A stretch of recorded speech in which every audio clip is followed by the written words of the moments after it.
arkadaşlar, saygıdeğer bayanlar ve baylar. Ekin TV ekranlarında Aytaç Öksüz ve Ayhan Aslıoğlu ile Biz Bize Türküler programına hoş geldiniz, sefalar getirdiniz. Evet, Demirhan Madencilik katkılarıyla aylar öncesinden bugüne kadar birbirinden güzel programları huzurlarınıza takdim ettik. Ve gerçekten bu süreç içerisinde bize her konuda sonuna kadar destek olan bir kurum kuruluş. Demirhan Madenciliğe özel bir teşekkür borcumuz var. Kesinlikle değil mi? abi, evet. Sevgili Ayhan'ım, bugün sezon finalini yapıyoruz ve sezon finaline yakışan bir şekilde Demirhan Madencilik Yönetim Kurulu Başkanımız Sayın Oktay Bakırhan Başkanım bizlerle olacak. En sevilen türküleriyle, birbirinden güzel yorumlarıyla, sohbeti muhabbetiyle Filiz Ağar. Filiz abla zaten konuğumuz. ilk program konumuzda. Evet. Bugün sezon finali. Finalde de çok güzel oldu aslında. Filiz'de İyi çok denk güzel geldi. bir program olacak inşallah. Evet. Ekin TV ekranları başında bizleri izleyen, programı takip eden siz kıymetli izleyenlerimizin de programa katılımlarınızı bekliyoruz. 0541 483 60 60 WhatsApp mesaj hattımız. Dediğim gibi bugünün sezon finaline yakışan, bizi her zaman her konuda sonuna kadar destekleyen ve varlığı daim olsun dediğimiz özel bir insan. Şu kelime çok önemli, şu cümle çok önemli aslında. Aytaç, hangi projede olursan ol, biz senin sonuna kadar yanındayız diyen çok özel bir insan. Çok değerli, çok kıymetli bir isim. Kesinlikle. Benim de bugün tanışma fırsatım oldu Evet. abi ilk defa. Biliyorsun bizim işler destekli oluyor. Sağ olsun bizlerden desteğini esirgemedi. Sanata ve İnşallah sanatçıya öyle de devam hattı eder. sayılır destekleri için Demirhan Madenciliğe, Ergün Bakırhan ağamıza ve konuğumuzu artık çağıralım. Kıymetli Oktay Bakırhan abime teşekkür ediyorum. Demirhan Madencilik Yönetim Kurulu Başkanımız Sayın Oktay Bakırhan diyoruz alkışlarla. Merhabalar. Oktay abi hoş geldin. İyi yayınlar. Hoş geldin. Merhabalar. Sefalar getirdin. Teşekkür ederim. Seni bugün burada ağırlamak gerçekten mutluluk verici. Çok sağ olun. Eksik olmayın. Kilometrelerce yol kat edip geldin. Teşekkür ediyoruz. Tekirdağ artık bizim için İstanbul gibi bir şey oldu. İstanbul gibi bir şey oldu. Aynen gidip geliyoruz ama tabii sizin gibi değerli insanlar olunca çok da keyif alaraktan geliyoruz İstanbul'a. Abi hoş geldin. Sefalar duyduk. getirdin Teşekkür tekrar. Hatırı sayılır katılımın bizim için bugün çok önemli, çok değerli. İyi ki varsın dediğim özel insanlardan bir tanesi. Çok teşekkür ederim. Sizler de öylesiniz benim için. Oktay Başkanımızı yerine alalım. Teşekkür ederim. Sağ olun. Ve güzel türkülerle... Filiz ablayı ben çağırayım mı abi? Tamam, Filiz ablanı sen çağır. Evet, stüdyomuzda ufak ufak doluyor. Daha da yolda gelecekler abla var. dediğini duymasın, kızar. Yok ya. Sorduğumda 18 diyor. Ne zaman sorsam ben de 15'im o zaman. diyor. Ben alkışlarla Filiz Ağar ablamı sahneye davet ediyorum.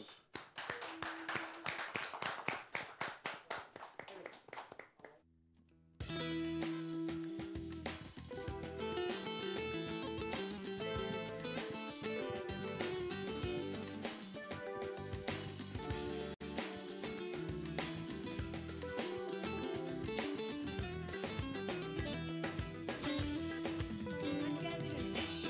Şöyle elleri görebilir miyim?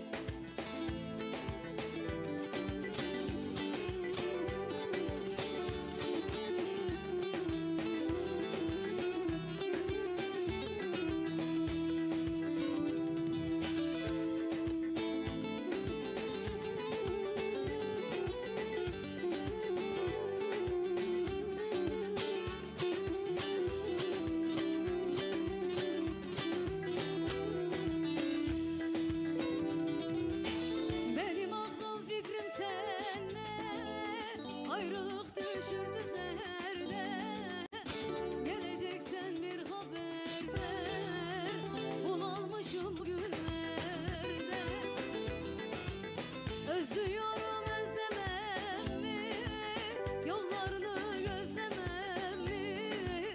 Gel de bana sor sevdim, kavuşmayı istemem mi? Özlüyorum özlemem mi, yollarını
Şöyle sehpamızı yana bırakalım. Filiz, ağzına yüreğine sağlık. Teşekkürler. Yine bugün o güzel sesinle, yorumunla Hocam çok- hoş geldin tekrar. Tamam, hoş Seni buldum. şöyle alalım. harikulade bir türkü ziyafeti bizi bekliyor değil mi bugün de? İnşallah inşallah. Açılışı da seninle yapmıştık, finali de seninle yapıyoruz. Aynen ortada da gelmiştim yine. İlk programa Evet. geldin abla, imza attın. Bak Evet. 6-7 aydır yapıyoruz. Evet. Bugün sezon finali oluyor 8. yani. ay oldu. Aynen. Değil mi? Evet. Evet, Maşallah. 8. O kadar ay oldu mu? Belki oldu. sen almasaydık bizim program 4 ay falan anca. Ayağın uğurlu geldi. Ya gerçekten yani diğer sanatçı arkadaşlarım da öyle. İlk programlarını hep beni alırlar. Şimdi son programa da seni aldık ki yeni sezona erken başlayalım diye. İnşallah. Aslında yeni sezona da bir şey kalmadı abi. Eylül'de falan başlıyoruz. Değil mi? Bence Yakın direkt devam zamanda edelim. Hiç inşallah. final yapmadan. Kaldığımız ufak bir ara vereceğiz. Sonrasında da devam edeceğiz. İnşallah Oktay Bakıran abimizin de desteğiyle biz her İnşallah. zaman elimizden gelen en güzelini yapmaya gayret edeceğiz. Yöremiz için, memleketimiz için. Yöremiz dediğimiz zaman da Oktay Bakırhan'ın, Ergün Bakırhan'ın gerçekten bizim yöremizde çok büyük bir değeri, ismi, adı, kıymeti var. Çünkü memleket sevdasıyla tüm sosyal sorumluluk projelerinde hiç tereddütsüz her projenin altında imzası olan özel isimler. Çamoluk Eksik olmasın. dediğimiz zaman, Kelkit Vadisi dediğimiz zaman ve Tekirdağ'da da mesela sosyal sorumluluk projelerinde gerçekten önemli işlerin altında imzaları olan çok değerli, kıymetli isimler. Çamoluk Dulundas değil mi memleket? Dolundas, evet. Oktay abi. Dundas köyüz. Buradan Dundas'ta hemşehrilerimize de selam gönderiyorum. Selam olsun tüm Dulundaslı hemşehrilerimize. Yani bu Kurban Bayramı'nda Dundas'taydım. Normalde ben programlara gelip gidiyorum. Evet. Paylaşmıyorum ama kimi görsem işte dediler biz seni izledik, izliyoruz. Ya evet. Çok mutlu oldum. Onların hepsine selam ve saygılarımı gönderiyorum. Hatır, kıymet Hepsini seviyoruz. her zaman ahde vefa ile karşılıklıdır.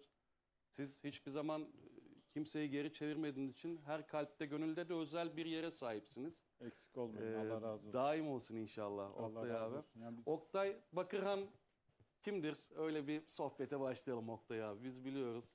Yani ben 1980 doğumluyum. Evet. Çamoluk Dundas köyündenim. 23-24 yıldır da Tekirdağ'da yaşıyoruz. İşlerimiz gereği. Evet. Tekirdağ'da maden işletmelerimiz var. Bölgede, Trakya bölgesinde yatırımlarımız devam ediyor. Aynı zamanda tabii ki bir ayağımız da Çamoluk'ta. Evet. Çamoluk'la alakalı da sosyal sorumluluk projeleri gereği ve insanlarımızın bizden beklentileri, istekleri gereği bir ayağımız da Çamoluk'ta. Kendi memleketimize, yani memleketimiz derken Tekirdağ'dan bahsediyorum. Evet. Neler yapıyorsak aynılarını Çamoluk'a da yapmaya gayret ediyoruz. Bunu gururla da takip ediyoruz. Tabii. Çok da hoşumuza her gidiyor, mutlu yazda oluyoruz. memlekete gidiyoruz. Çok mutlu oluyoruz. Bu bayramda oradaydık. Evet. 3-4 gün kaldık. Babam daha uzun kaldı tabii ki. Ben dediğim gibi 1980 doğumluyum. 43 yaşındayım. 2 tane evladım var. Buradan Allah başlasın. eşime de selamlar gönderiyorum. O da bizi izliyor Yengemize Tekirdağ'dan. selam olsun. Çocuklarımı da öpüyorum aynı zamanda. Yeğenlerimize de öpüyoruz. Annem de gözlerinden. izliyor. Anneme de selam göndermek istiyorum. Ergün amcamız izliyor mu? Büyük başkan. Babaya söyledim ama müsait mi şu an bilmiyorum Evet. tabii ki. Birazdan mesaj gelirse amcamdan izleyip izlemediğini anlamış Evet, oluruz. Ergün Bakırhan Babamın ağamıza da. selam olsun. Öpüyorum ellerinden. Aleykümselam, ben Aynı de zamanda selam annemizin de ellerinden öpüyoruz. O da izliyormuş bizleri. Dediğim gibi biz uzun yıllardır Tekirdağ'da yaşıyoruz. 20-25 yıl oldu. Hatta babamın belki 30 yıla dayanmışlığı vardır. Evet. Tekirdağ'da Demirhan Madencilik olarak lignit kömür madenciliğiyle uğraşmaktayız. Lignit kömür üretim ve satışını yapıyoruz. Evet. Bir anlamda enerji sektöründe yer alıyoruz. Evet. Eskiden daha çok evsel gidiyordu ama şu anda ülke konjektüründe tamamen sanayi odaklı sanayi kömürü satmaktayız. Bunun içinde termik santraller de var, soda fabrikaları da var, tekstil fabrikaları da var. Bu tarz geniş bir yelpazede ürün satışı yapmaktayız. Evet. Geçen sene yurt dışı satışlarımız da oldu, ihracatlarımız da oldu. Gelen talepler doğrultusunda. İnşallah bu sene de bir iki yerden talep var. İnşallah. O taleplere de olumlu cevap verdik. İnşallah ihracatlarımız devam edecek.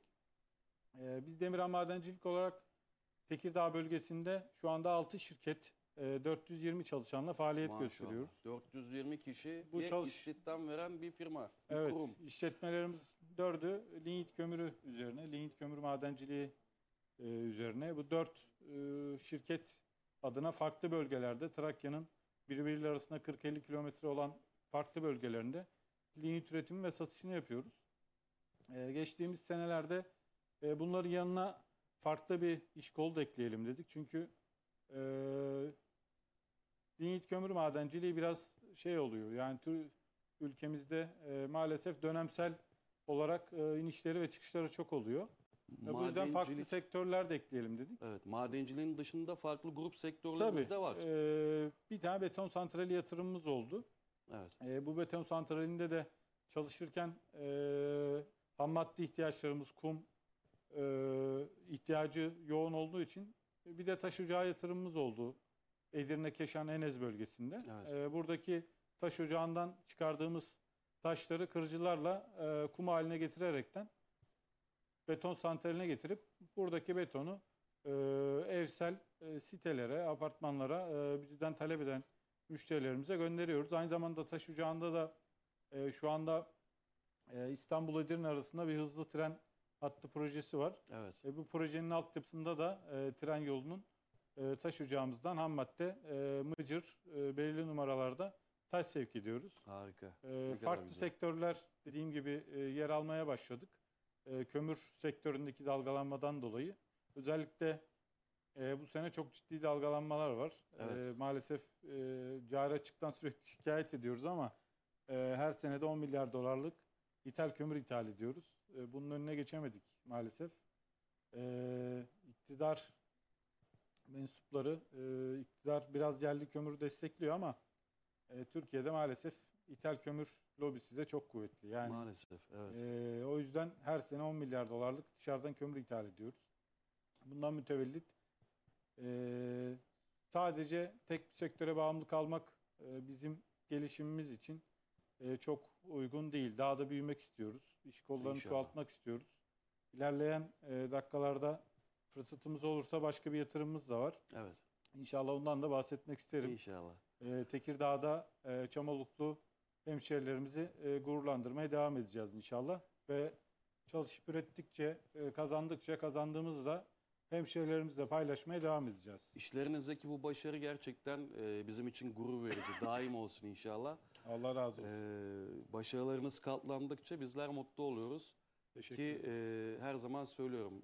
Allah böyle güzel insanların sayısını arttırsın. Memleketine, Kesinlikle vatanına, abi. yöresine, insanlara faydalı olan her kurum kuruluş gerçekten çok önemli değerler bizim için. Olması gereken değerler. Bu bağlamda da Demirhan Madencilik gerçekten bizim vadimizde ve Türkiye genelinde birçok kurum ve kuruluş arasında enlerde yer alan bir marka. Her geçen günde firmalarımız, kollarımız daha da büyüyor. İnşallah. Rabbim sayısını arttırsın diyelim Amin. inşallah. Amin inşallah. Evet, Filiz sen neler yapıyorsun? Abi bu ben arada? dalmış gitmişim ya.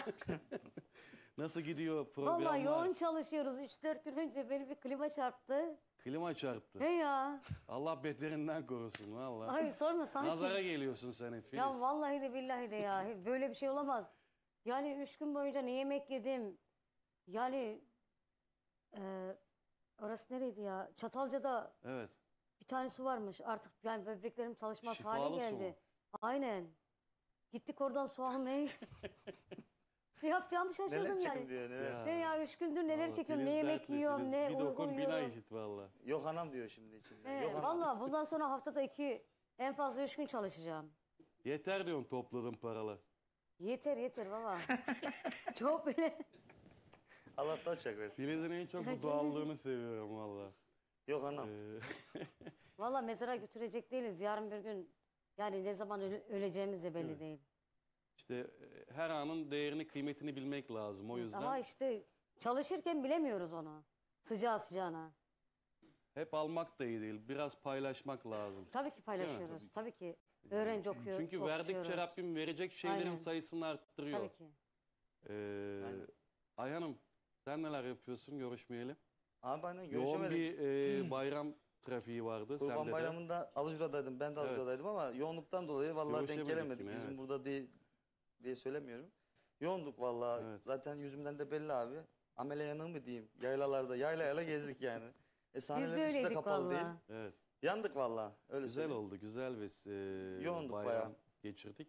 Rabbim Ama- tekrar nasip etsin. Memlekette onu insan hissetmiyor ya. Aynen aynen. O yanma, O yorgunluğu hissetmiyorsun sıcaklık abi hiç aslında da. Evet, hissetmiyorsun Yani, kesinlikle. Rahatsız etmiyor. Tabii. Yani buradan ben 3 gün kaldım. Biraz yoğunluk da var tabii bayramdan dolayı. 12-13 saatte gittim ki 24 saatte gidenler varmış. Evet. 3-4 gün kaldık ama müthiş keyifli geçti o 3-4 günümüz. Ben de 30 Çok saate dolu yakın dolu gittim geçti. abi. Ayhan sen İstanbul'dan bayağı kaldın. sabah evet, 8'de trafikte. çıktım. Akşam 6'da Bolu'daydım yani. 10 saatte Bolu'ya kadar gidebildim. Çok geçti. Oradan da gece 12 oldu. Amasya'da kalalım dedim yani. Daha gidemiyorum. Tek şoförüm.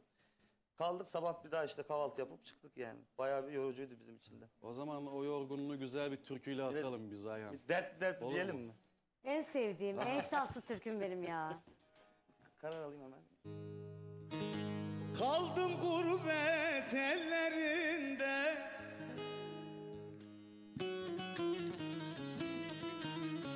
sanki Yemen çöllerinde.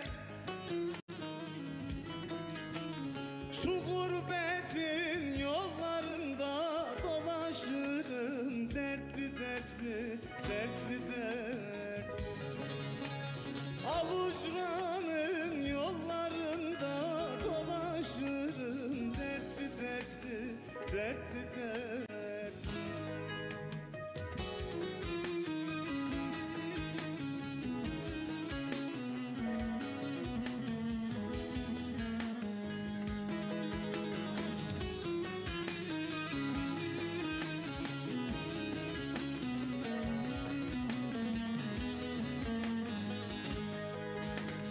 Sanki bu dünyaya yağdım, ahireti bekler muradım. İstanbul'u adım adım dolaşırım, dertli dertli, dertli dert. Bizim eli adım adım dolaşırım, dertli dertli, dertli dert.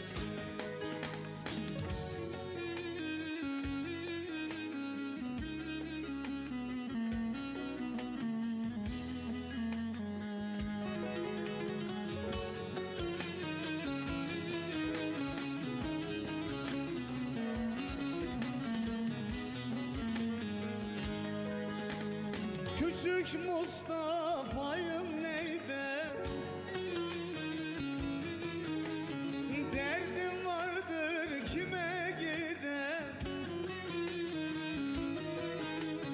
Akçiçeğe selam eden Almanya'dan, dertli dertli, dertli dert. Bizim köye selam eden Almanya'dan, dertli dertli, dertli dert.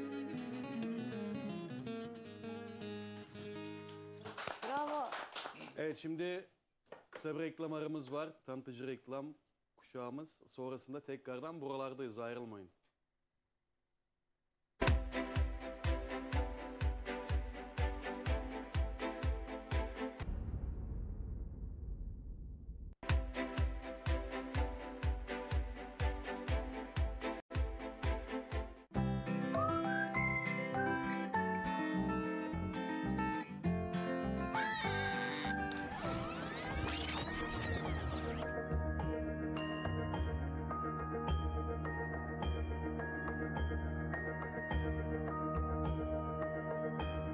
Tarihi eserler ve mekanlar tüm vatandaşlarımızın sahibi olduğu ortak değerlerdir. Onları korumak ve gelecek nesillere ulaştırmak hepimizin vatandaşlık görevidir. Kültür varlıklarına verilen her türlü zarar suçtur. Kültür varlıklarımıza sahip çıkalım, bu toprakların değerlerini hep beraber koruyalım.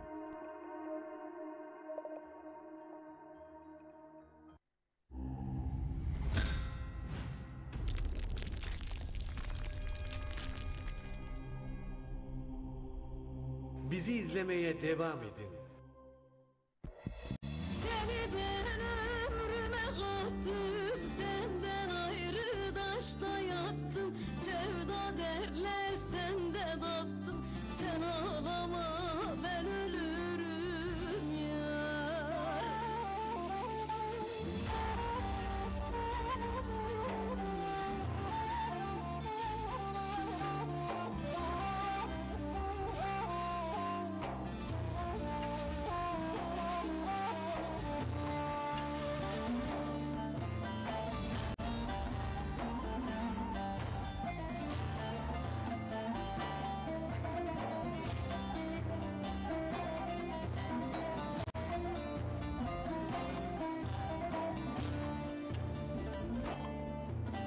Kalem kaşlım güzel yarim, sen ağlama ben ölürüm.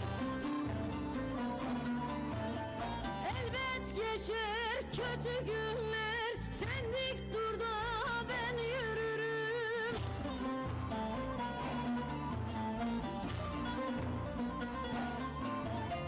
Seni ben ömrüme kattım, senden ayrı taşta yattım. Sevda derler sende battım, sen ağlama ben ölürüm yar. Seni ben ömrüme kattım, senden ayrı taşta yattım. Sevda derler sende battım, sen ağlama ben ölürüm yar, yar.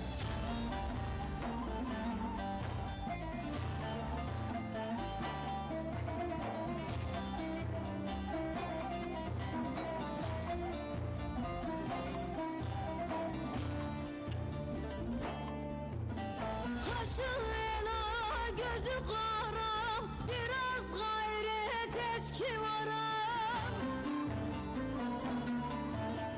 Tohun esi buram buram, sen ağlama ben ölürüm.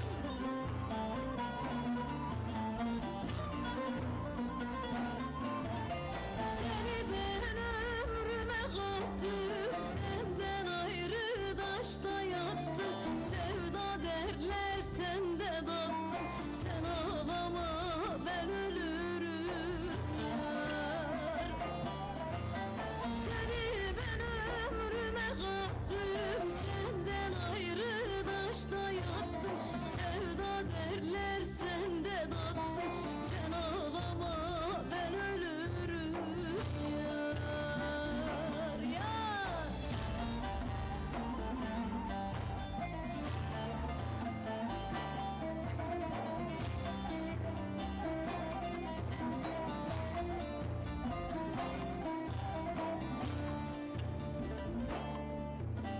Kurban olayım döşüne, şaştım feleğin işine.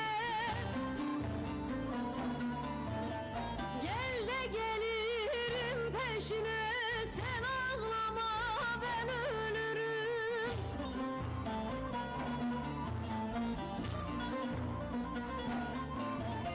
Seni ben ömrüme kattım, senden ayrı taşta yattım.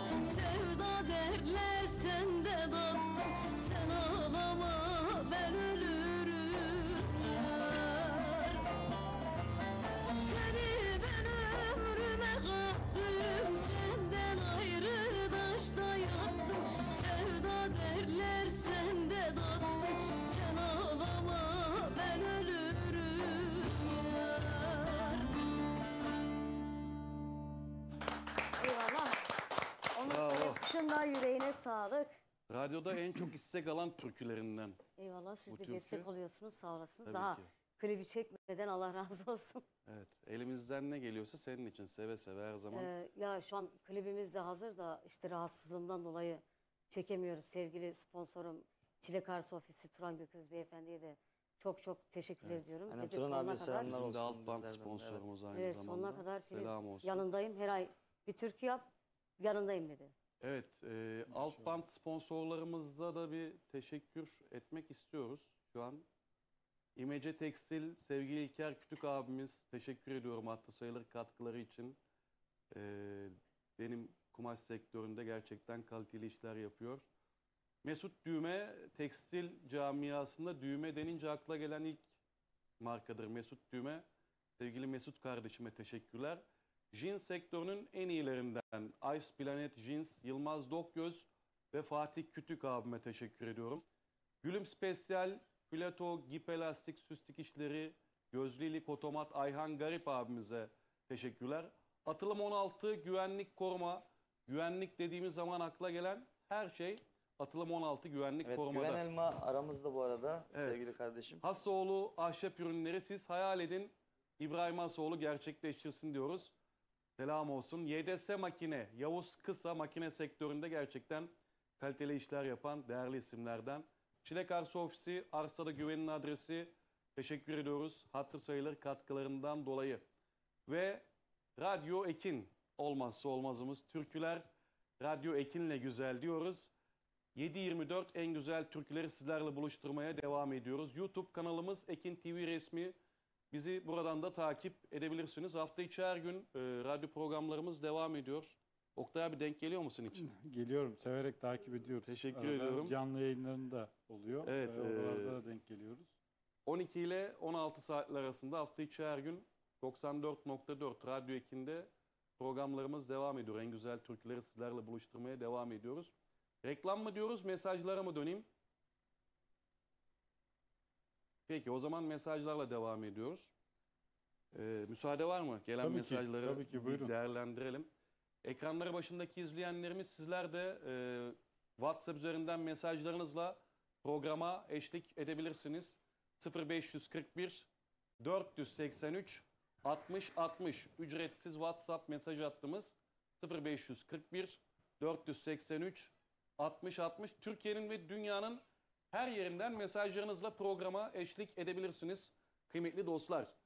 Samsun'dan selam sevgiler Ayhan ve Aytaç kardeşim. Sıradaki türkü Kelkit Vadisi'ne gelsin. Alucra Konaklı köyünden Nuri Durhan göndermiş. Selamlar Teşekkür olsun. ediyoruz. Hayırlı yayınlar abi, ben Kastamonu'dan Emrah, sizleri severek izliyorum. Filiz Hanım'dan bir türkü rica ediyorum.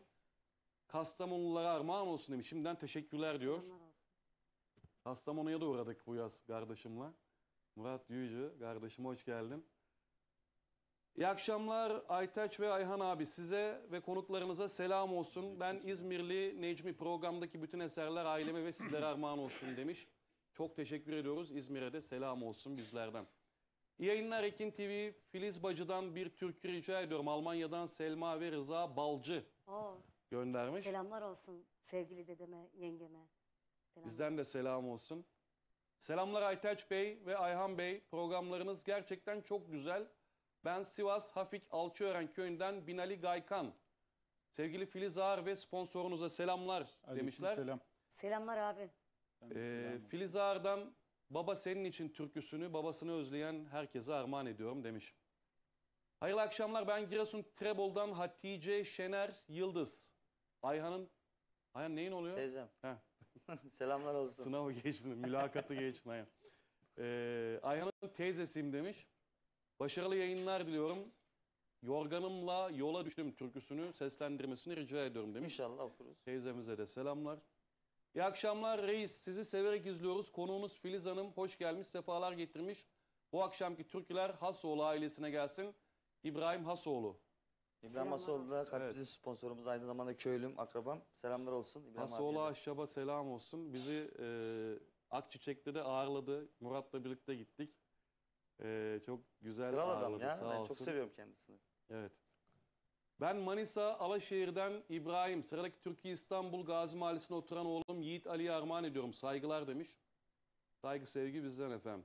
Erzincan Kemah Kerer köyünden Yaşar Kubilay, iyi yayınlar diliyorum. Filiz Hanım'dan Şaşkın Yarim. Tüm köylülerime armağan olsun demiş. Evet, 2 Temmuz'da Kemah'ta düğünlerindeydim. Selamlar olsun. Selam olsun. İyi yayınlar, ben Sivas Ulaş Bahrözü köyünden Yusuf Demir. Filiz Hanım'dan Yola Bakın Belki Gelen Babamdır türküsünü rica ediyorum Onu demişler. okuyacağız artık abla yani. O Kaçarı yok. istek geliyor. Nereye gitsem hep bu türküler. Okuyacağız. Yani. Evet, 0541 483 60 60'tan WhatsApp mesajlarınızla bize ulaşabilirsiniz. Stüdyo içerisinde de gerçekten çok değerli isimler Evet. bu akşam bizi yalnız bırakmadı. Sezon finalimizde burada olmanız gerçekten bizim için mutluluk verici. Başkanımız da teşrif etti, Oktay abi. İsmail Başkanımıza selamlar. Ayaklarına sağlık. Hoş geldin diyorum. Evet, radyo sponsorum EMRAF Sistemleri Yönetim Kurulu Başkanı sevgili Murat Yüce aramızda. Değerli konuklarımız Atılım 16. Atılım bizim 16 kartımız. güvenlik Güven korumadan çok kıymetli Kardeşim. Bursa'dan abilerimiz kalkıp var. geldi bizler için abi. Hoş Sağ ol. geldiniz, sefalar getirdiniz. İlyas Geco benim için çok değerli, çok kıymetli, çok özel bir isim. İyi ki var dediğim özel adamlardan bir tanesi. Varlığı daim olsun. İlyas abi hoş geldin. Bakıyorum Ayhancığım hoş Merhabalar. geldin. Ayhan Dirice, Osman Dirice. Diriceler yan yana gelmiş valla. Osman abi hoş geldin. Fazlı abi burada, Fazlı Bardakçı. Mehmet Kütük abim sağ olsun, var olsun, her zaman yanımızda. Keza Serkan Alatçı abim olmazsa olmazlarımdan çok değerli isimlerden bir tanesidir. Ve benim anlatmakla bitiremediğim özel adam İsmail Aydın. Her zaman her kulvarda yanımızda, Çok müthiş insan. destekçimiz. Müthiş insan. Allah varlığını daim etsin. Başkanım hoş geldin, sefalar getirdin. Çamoluk Usluca Köyü Dernek Başkanımız Sayın İsmail Aydın da teşrif etti. Tüm Çamoluk Uslucalı hemşerilerime de buradan selam olsun. Yine çok Aleykümselam. keyifli bir festival yaptık Oktay abi. Maalesef biz Gözlerim seni katılamadık. aradı. Başkanımdan da özür diliyorum burada. Maalesef tabii İstanbul Çamoluk arasındaki o trafik o güzel festivale katılmaktan alıkoydu bizi. Evet. İnşallah seneye sözümüz olsun. Başkanım da biraz daha erken yaparsa festivali, bayramın böyle son günü veya bayramdan sonraya bırakmazsa inşallah katılacağız. Bir önceki sene katılmıştık. Evet. Müthiş keyifliydi.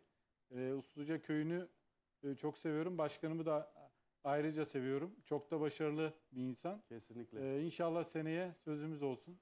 Katılacağız. Davet edersin inşallah. Evet. Stüdyo içerisindeki kıymetli misafirlerimize de hoş geldiniz diyelim. Onlar bizi alkışladı, biz de onları alkışlayalım. İyi ki varsınız. Şimdi festivalden konu açılmışken Oktay abi biliyorsun Çamoluk'umuzun 29. Bal Festivali Festivali, 18-20 Ağustos arasında ve bu festivalde de Demirhan Madencilik olarak varız.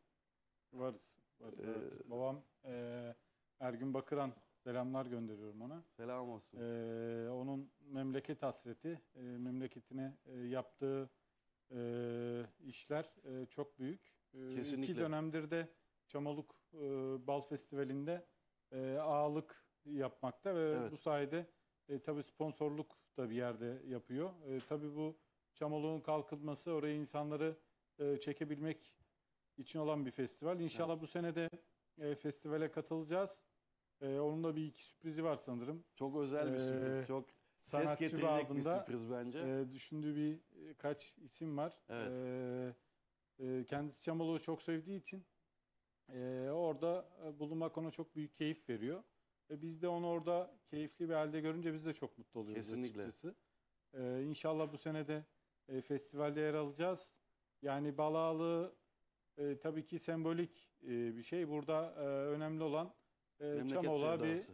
destek olabilmek. Kesinlikle. Oradaki insanlara destek olabilmek. Çünkü o festivalde Çamoluk nüfusu belki 5-6 bin gözüküyor ama yaz aylarında 30-35 binleri buluyor ki özellikle bu bayramda çok kalabalıktı. Evet. Festivalde de tüm hemşehrilerimizi Bal Festivali'ne, Çamoluk'a bekliyoruz. Onların eğlenmesi için de elimizden ne geliyorsa yapmaya hazırız. Ki nitekim babam da bu konuda çok gönüllü. Festivalle alakalı olabilecek olan taleplerin hepsini not alıyoruz. Şu ana kadar hiçbirini geri çevirmedik. İnşallah başarılı bir organizasyonla belediye başkanımız Sayın Fatih Düz'le Evet. beraber güzel bir organizasyon yapacağız. Herkes gelip keyif alacak inşallah, İnşallah. ve herkesi de bekliyoruz Bal Festivali'ne. İnşallah. Kısmet Sene. olursa bu sene ben de orada olacağım. İnşallah. Oktay abi. inşallah. Senin sunuculuğunla tabii ayrı bir keyif olacak Çok diye tahmin teşekkür ediyorum. ediyorum. O sizin güzelliğiniz. Kıymetli başkanım, Çamoluk Belediye Başkanımız Fatih Düz'e de sevgi ve selamlarımızı gönderiyoruz. Buralardan bu festivalde, bu büyük organizasyonda emeği geçen herkese de teşekkürlerimizi sunuyoruz buralardan. Gerçekten büyük emek ve özverilerle hazırlanan organizasyonlar. Bu bağlamda sizin de hatırı sayılır desteğiniz çok önemli. Yani bu programları, bu organizasyonları ciddi derecede destekliyorsunuz.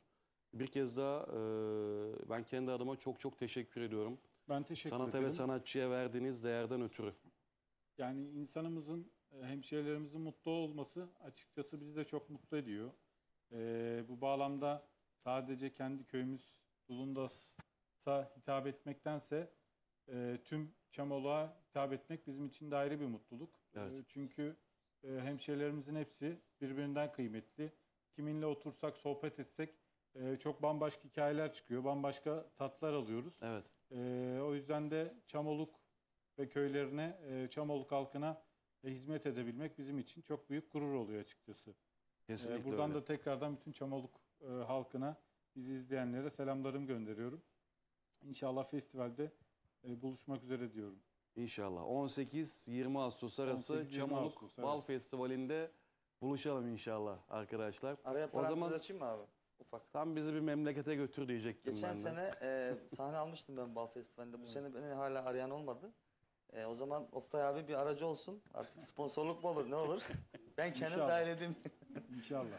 Seni de dahil ederiz inşallah. yanımıza. Siz olmaz. Geçen sene Program sahne almıştık. çıkışında, İnşallah. Senin yer almaman zaten çok eksiklik olur Ya diye düşünüyorum. ararlar diye düşünüyorum ama ben önceden garantiye almak istedim şu an. İnşallah.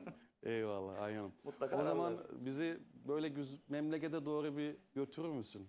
O güzel, Güzel bir sesinle, türküyle yine. yorumunla. Programa devam edelim.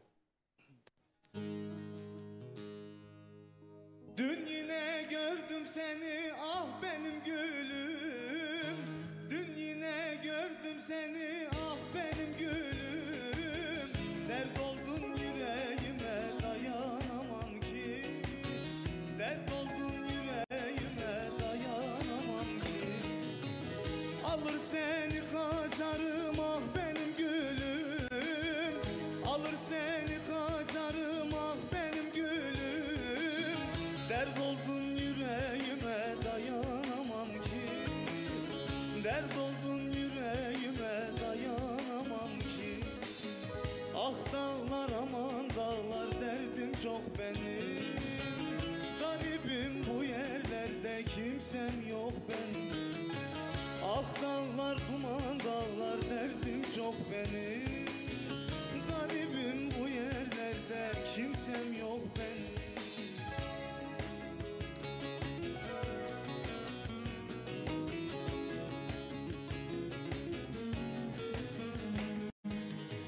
Ana beni koy beşikte salla beni. Yaralarım göz göz olmuş, anam yaralarım göz göz olmuş. Anam her doktora salla beni, her tabibe salla beni. Ağlıyorum yana yana, bulunmaz derdime çare. Bir kız sevdim vermediler. Anam benim sonum mapushana. Kardeş benim sonum hastahana. Mendili var kareli ağlama gülüm. Mendili var kareli ağlama gülüm. Eller benim neyime dayanamam ki. Alem benim neyime dayanamam ki. Her derde ortak oldum ah benim gülüm.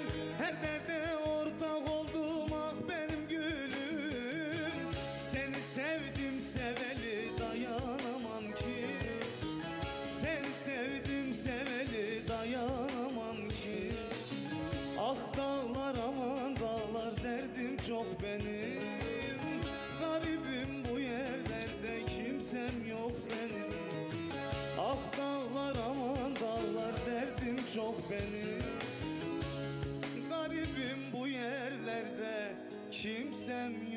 beni.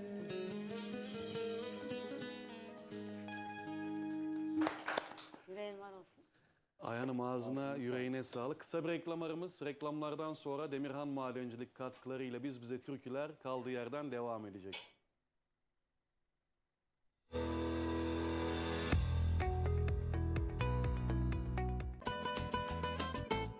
Yanımda Doğan İnşaat Yönetim Kurulu Başkanı Doğan Bey var. Efendim biz zaten İstanbul başta olmak üzere tüm Türkiye'nin her yerine hizmet vermekteyiz. 81 ilde hizmet vermekteyiz. Şu anda İstanbul dahi Türkiye'nin 42 ilinde çalışıyoruz. Biz televizyonlarda ne söylediklerimizin aynısını uyguluyoruz. Bütün personelimizin takibindeyiz. Bütün işlemimizin başında bildiğiniz gibi bayan elemanlarımız hizmetinizde. Yani amacımız Türkiye'nin her yerine bu hizmeti götürmek. Sizin gibi kıymetli müşterilerimizi üzmeden, yormadan bu hizmetimizi devam etmek istiyoruz. Yollar uzak, şartlar çetin de olsa Doğan İnşaat'ın deneyimli ustaları hayallerinizi gerçekleştirmeye devam ediyor. Bugün İzmir, Urla'dayız. Burada Naciye ve Murat Aslan çiftinin evinin tadilatını, tamiratını Doğan İnşaat'ın deneyimli ustaları 10 gün gibi kısa bir sürede yaptılar. Bugün Naciye Hanım'a teslim ediyorlar. Hayırlı olsun Naciye Hanım. Sağ ol, teşekkür ederim. Evinizin tadilat tamiratını yaptıracaktınız. Doğan İnşaat'ı aradınız. Hemen geldiler mi? Geldiler hemen. Bir gün geldiler, ikinci gün başladılar. Anlaştık, konuştuk, her şeyi yaptık, geldiler, başladılar. 10 günde bitirdiler. Benim dediğim gibi de yaptılar. Malzeme ben gittim, beğendim, onları aldılar. Montajı onlar yaptılar. Bana balkon ekstra yaptılar. Bir de dış yaptılar. Evim tamirini, her şeyini yaptılar. Lamlatı yaptılar. Güzel oldu. Memnunum işçilerden. Çok memnunuz. Memnun kaldım. Evim yaptı, bitirdiler 10 günde. Teşekkür ederim onlara. Geldi baktılar, sözleşmenizi, Evet. anlaşmanızı yaptınız. Hemen işe başladılar. Evet. Size taahhüt ettiği günde bitirdiler mi? Bitirdiler, sağ ol. Doğan İnşaat'ta ben memnunum. Evin içinde aynı zamanda eşyalarınız var. Oturuyorsunuz. Bir an önce yapıp size teslim etmeleri çok önemli. Var olsun, memnunuz. Ustalarda, işçilikte, malzemede memnun Hepsinde musunuz? memnunum. Teşekkür ederim, memnunum. Buradaki komşulara Doğan İnşaat'ı tavsiye eder misiniz? Tarif ederim, söylerim. Siz Tabii, içeride tabii. oturuyorsunuz. Bir an önce yapıp size teslim etmeleri çok önemli çünkü. Yaptılar, teslim ettiler. Sağ olsun, var olsun. Sözünde Aynı- durdular. Durdular. İşçiler de çok iyidir. Bize iyi davrandılar, iyi yaptılar. Memnunuz. Malzemeyi siz mi beğendiniz, onların beğendi? Biz beğendik, onlar da aldılar. Yani Memnunum komple yani. tadilat, tamirat yapmışsınız. Camlarını, kapılarını. Hepsini yaptılar. Güzel taktılar. Bugün bitirdiler. Memnunum. Sağ olsun, var olsun. Türkiye'nin markası, çözüm ortağınız Doğan İnşaat sizler için çalışmalara devam ediyor. Bugün Kahramanmaraş Pazarcık merkezdeyiz. Deprem bölgesindeyiz. Buradaki bu acıları yaşayan tüm vatandaşlarımızın acılarını paylaşıyoruz. Geçmiş olsun diyoruz. Burada Hüseyin Bey'in evinin şu anda tamiratını, tadilatını Doğan İnşaat'ın ekipleri üstlendiler.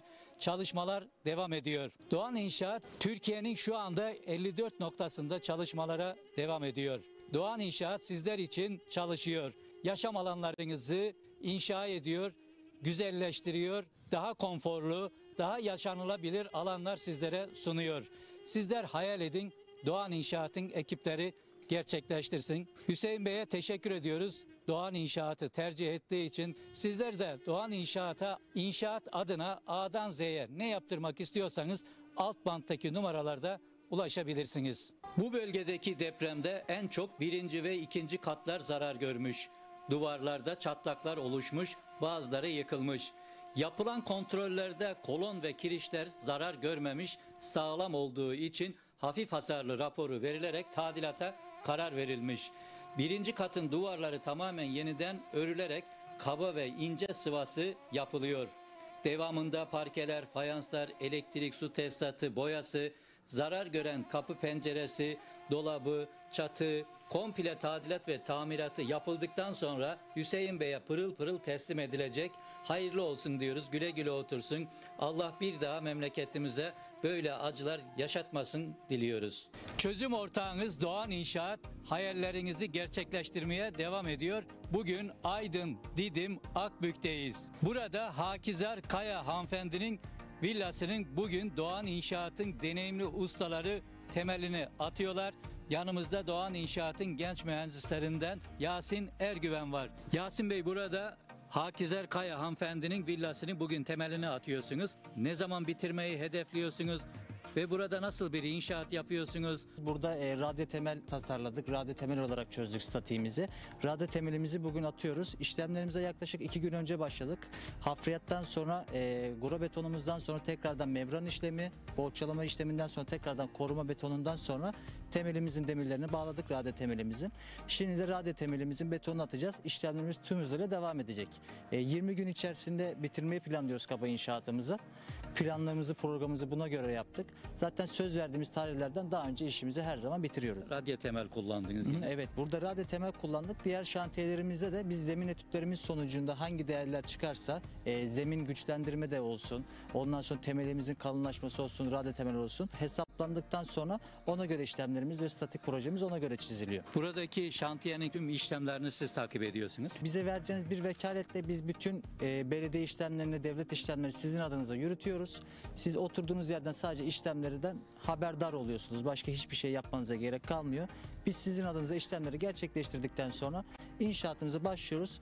Söz verdiğimiz sürenin daha da bir altında inşaatımızı size teslim ediyoruz. Siz de inşaat yaptırmak istiyorsanız, çatınızı yeniletmek istiyorsanız, mantolama işlemleri yaptırmak istiyorsanız, Doğan İnşaat ailesi sizin yanınızda. Doğan İnşaat'a ulaşmanız yeterli. Aşağıdaki numaralardan Doğan İnşaat'a ulaşabilirsiniz. Kalitenin ve güvenin adresi Doğan İnşaat. Siz hayal edin, biz gerçekleştirelim.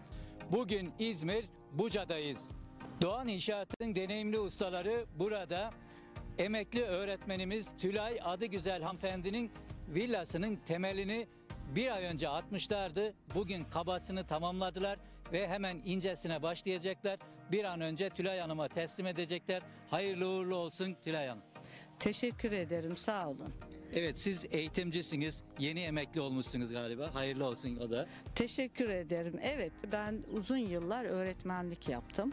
Öğretmenlik yaparken öğrencilerimize hayal kurmalarını, hayallerinin arkasında yürümelerini hep söylerdik. Onlara hayal kurmalarını söylerken benim de bir hayalim vardı. Bu hayalim tabiatla iç içe küçük bir evimin olmasını hayal ediyordum. 6 Mart'ta bir deprem oldu. Ben hemen emeklilik dilekçemi hazırladım ve emekliliğe karar verdim. Hayallerimin peşinden yürümeye karar verdim. Doğan İnşaat'ı televizyon kanallarında, reklamlarda izliyordum. Çok beğeniyordum. Dilekçemi verdiğim anda hemen Doğan İnşaat'ı aradım. Doğan İnşaat'tan memnunum. İyi ki de aramışım. Doğan İnşaat'ta genç mühendisimiz Halil Bey benim şansım oldu. Her aşamasını inşaatın bana tek tek videolarla, resimlerle izleterek, göstererek bilgilendirdi. Tülay Hanım, şu ana kadar çalışmalarda, ustalarda, malzemede memnun musunuz Doğan İnşaat'ta? Memnunum. Son derece mutluyum. Tek kelimeyle Doğan İnşaat diyorum. Mühendis Halil Bey bana teker teker anlattı. Demirini, çimentosunu, hangi işleri yaptıklarını, hangi malzemeyi kullandıklarını. Şu anda geldiğimiz noktadan memnunum. Teşekkür ediyorum Doğan İnşaat'a. Haydar Bey, biz başlayalı yaklaşık 25 gün gibi bir süre oldu. Ekiplerimizin başındayız. Bütün Türkiye'de olduğumuz gibi burada Buca'da da ekiplerimizle koordine bir şekilde inşaatımızı sürdürmekteyiz. İşverenimiz bizimle beraber yaklaşık 2-3 güne bir inşaatımızda görüş birliğine vararak imalatlarımızı sürdürüyoruz. Biz burada Buca'da 1+1 üzerine 2 katımızı 50-50 yaklaşık 100 metrekareyi 25 gün gibi bir süre tamamladık. Bugün kabasını kendilerine teslim ediyoruz. Doğan İnşaat ailesine geldiler. Öncelikle biz ekip olarak bir projelendirme işlemine girdik. Ardından proje örneklerimizi kendilerine sunduktan sonra kendilerinin onayladığı projeyi 25 gün gibi bir sürede burada tamamladık. Tamamlamanın mutluluğu içerisindeyiz. Yapımız depreme uygundur. Statik açıdan herhangi bir sorunu yoktur. Projelendirdiğimiz gibi kendilerine teslim ediyoruz. Biz kendilerine tekrardan Doğan İnşaat tercih ettiği için ben Halil Ünlü teşekkür ediyorum. Bugün Balıkesir Gömeç'teyiz. Burada Hüsmen Akdeniz komutanımın eşi Zübeyde Akdeniz hanımefendi yanımızda. Doğan İnşaat'ı tercih etmemizin sebebi kaliteli, temiz, titiz, sabırla her şeyi yapmalarıdır. Kısa sürede bu kadar, siz takdir edersiniz ki yazlık yerlerde nedense bu tür işler çok zor oluyor. Neden? Usta bulmak zor bir kere. Yaz olduğu için sucusu bugün geliyor, dolapçısı bir ay sonra geliyor, fayansçısı 2 hafta sonra geliyor.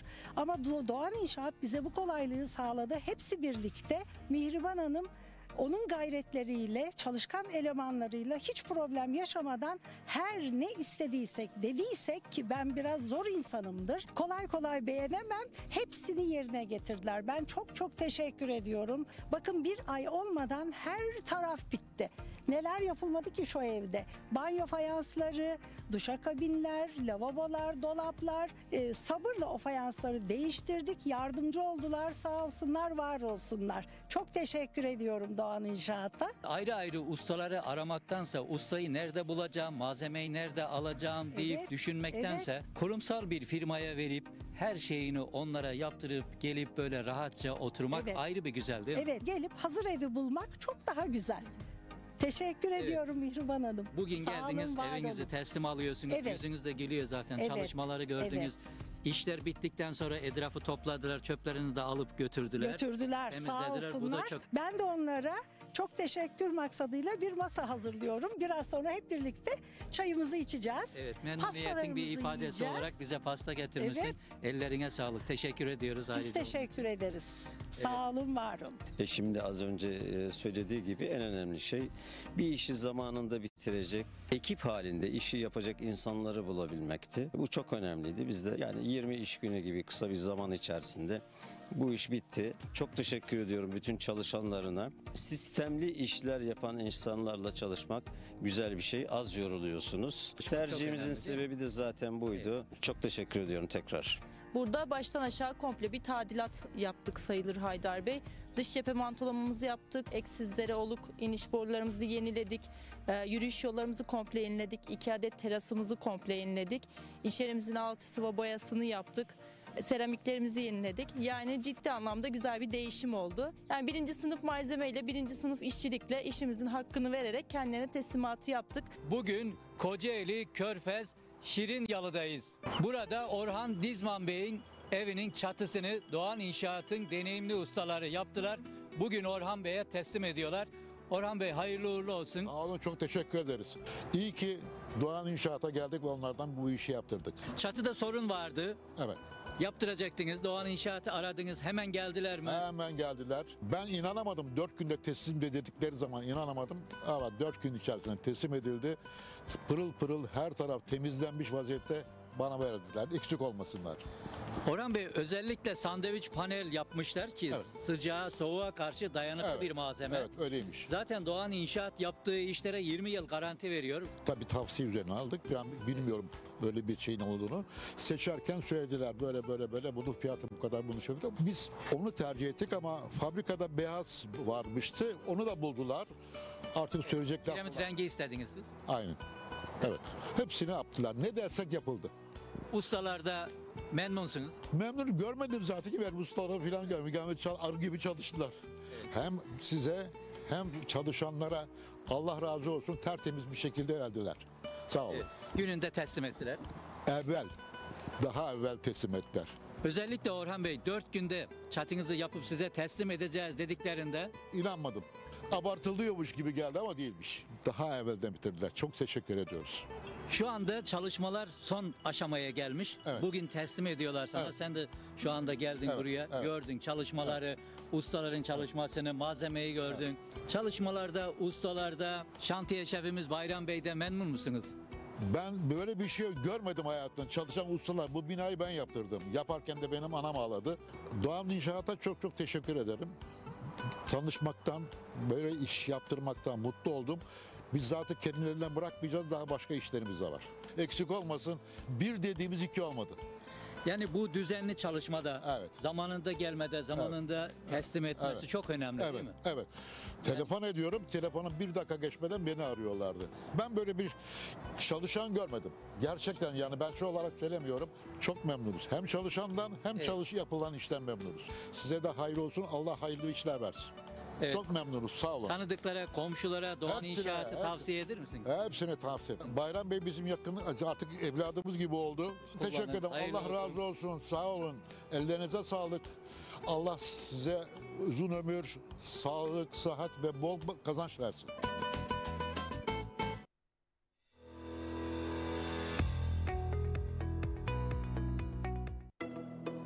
Türkiye Cumhuriyeti Kültür ve Turizm Bakanlığı'na bağlı 350'den fazla müze ve öğren yerine artık sadece müze kartla giriliyor.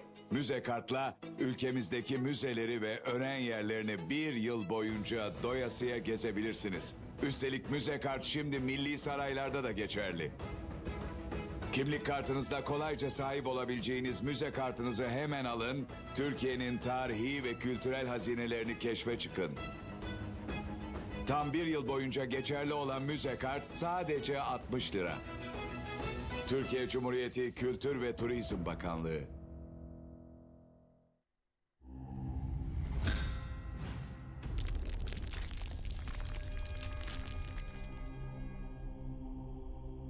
Bizi izlemeye devam edin. Evet dostlar, arkadaşlar, saygıdeğer bayanlar ve baylar, Ekin TV ekranlarında Biz Bize Türküler Demirhan Madencilik katkılarıyla devam ediyor. Bu güzel programı sizlere ulaştıran değerli Altbant sponsorlarımıza da teşekkür ediyorum. İMC Tekstil, kumaş sektöründe gerçekten kaliteli işleri imzasını atıyor. İlker Kütük abime teşekkür ediyorum. Hatır sayılır katkılarından dolayı. Mesut Düğme, düğme sektörünün duayenlerindendir. Mesut kardeşim de sağ olsun hatır sayılır desteğiyle yanımızda, eksik olmasın. Jeans sektöründe Ice Planet Jeans dediğimiz zaman sektörün duayenlerinden, kaliteli işler yapan markalardan bir tanesi. Ice Planet'e de teşekkür ediyoruz. Gülüm Spesyal Ayhan Garibe teşekkür ediyorum hatır sayılır katkılarından dolayı. Atılım 16 güvenlik koruma, tüm koruma işlerinizde gönül rahatlığıyla ulaşabilirsiniz. Atılım 16 güvenlik korumaya teşekkür ediyoruz. Hasoğlu Ahşap Ürünleri İbrahim Hasoğlu, siz hayal edin biz gerçekleştirelim diyor. İbrahim abimize de teşekkürler. YDS makine sektöründe gerçekten güzel işleri imzasını atan bir firmamız Yavuz Kısa'ya teşekkür ediyoruz hatır sayılır katkıları için. Arsada güvenin adresi Çilek Arsa Ofisi. Sağ olsunlar, onlar da bizleri yalnız bırakmadılar Altbant sponsorluğuyla. Radyo 2'nin türkülerin değişmeyen tek frekansı 7/24 en güzel türküleri ve bizi dinlemeye devam edin. Bizi YouTube hesabımızdan da takip edebilirsiniz. YouTube hesabımız Ekin TV resmi yazdığınız zaman Türkiye'nin ve dünyanın her yerinden bize ulaşabilirsiniz. İMC Tekstil, kumaş sektörünün duayenlerinden kıymetli abim İlker Kütük de şu an ekranı başında ailecek programı takip ediyor. Sizlere de çok çok selamları var. Selam. İMC, De ona selam olsun. İMC Tekstil İlker Kütük abimize de bizden selamlar, sevgiler. Evet, mesajlarımız var. Mesajlarımıza bir göz atalım istiyorum. İyi yayınlar, ben Sivas Ulaş Bahrözü köyünden Yusuf Demir. Filiz Hanım'dan babam türküsünü rica ediyorum. İstanbul Pendik'ten Babacan, sıradaki türküyü tüm Sivaslılara armağan ediyorum demiş. Teşekkürler. Filiz Hanım'dan Özlüyorum türküsü okuduk değil mi? Aynen, ilk giriş türkümüzü. Tokat Reşadiye'de eşim Kemal Çınar'a Filiz Ağar'dan bir aşk türküsü rica ediyorum. Onu çok seviyorum demiş. Teşekkür ediyoruz. İyi geceler hepinize, Tekirdağ'dan selam olsun. Filiz Bacı'dan bir isteğimiz var. Kum gibi Aziz Çetinkaya göndermiş. Teşekkürler. Selamlar olsun Aziz abime. O da arsacıdır. Öyle orada, mi? Evet. Selam olsun. İyi yayınlar. Programınız harika. Devam ediyor. Değerli köylüm Filiz Ağar'dan Yola Bakın Belki Gelen Babamdır eserini rica ediyorum. Ali Karan göndermiş. Hazır abi. Eser hazır. Hazır mı? Tabii. O zaman bu Türkiye çok istek var bugün. Bu türküyü Filiz Ağar'ın o güzel sesinden, yorumundan bir dinleyelim. Evet ya, belki 20 tane istek gelmiş. Baya evet. Hazır O mıyız? zaman hazır mıyız arkadaşlar? Yola bakın belki gelen babamdır. Mi yapalım sesi?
vay vay.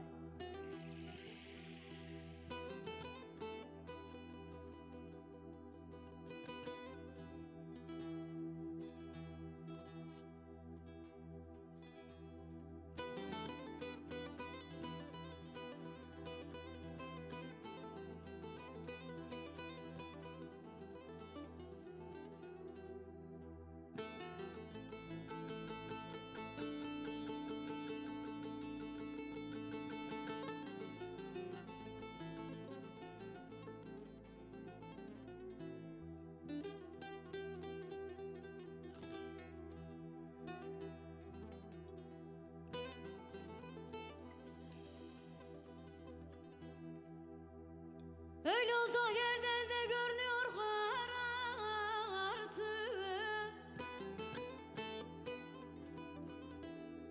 Yola bakında belki gelen babamdır.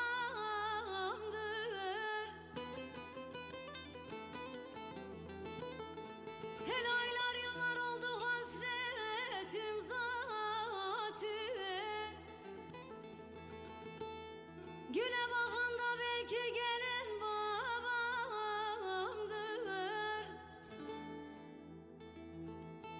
hele aylar yıllar oldu hasretim zaten. Güne bakında belki gelen babamdır.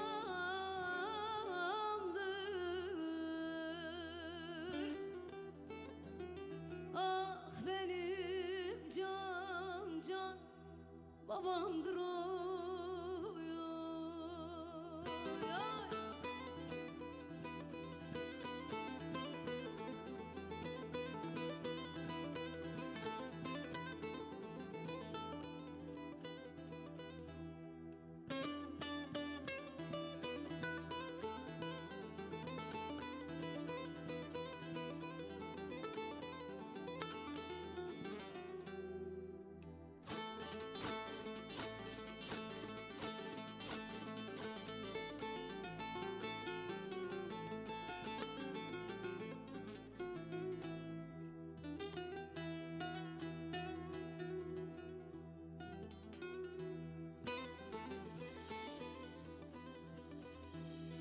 Her anam ağlar kanlı yaşını siler. Ben ölürsem de babamı kimler karşılar? Hele gülmedi bulutlarda coştu dereler. Sene bakında belki gelen babamdır.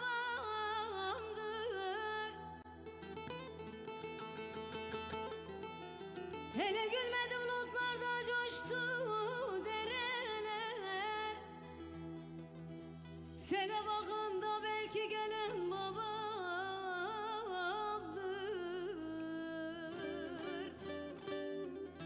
Ah benim can can babamdır o.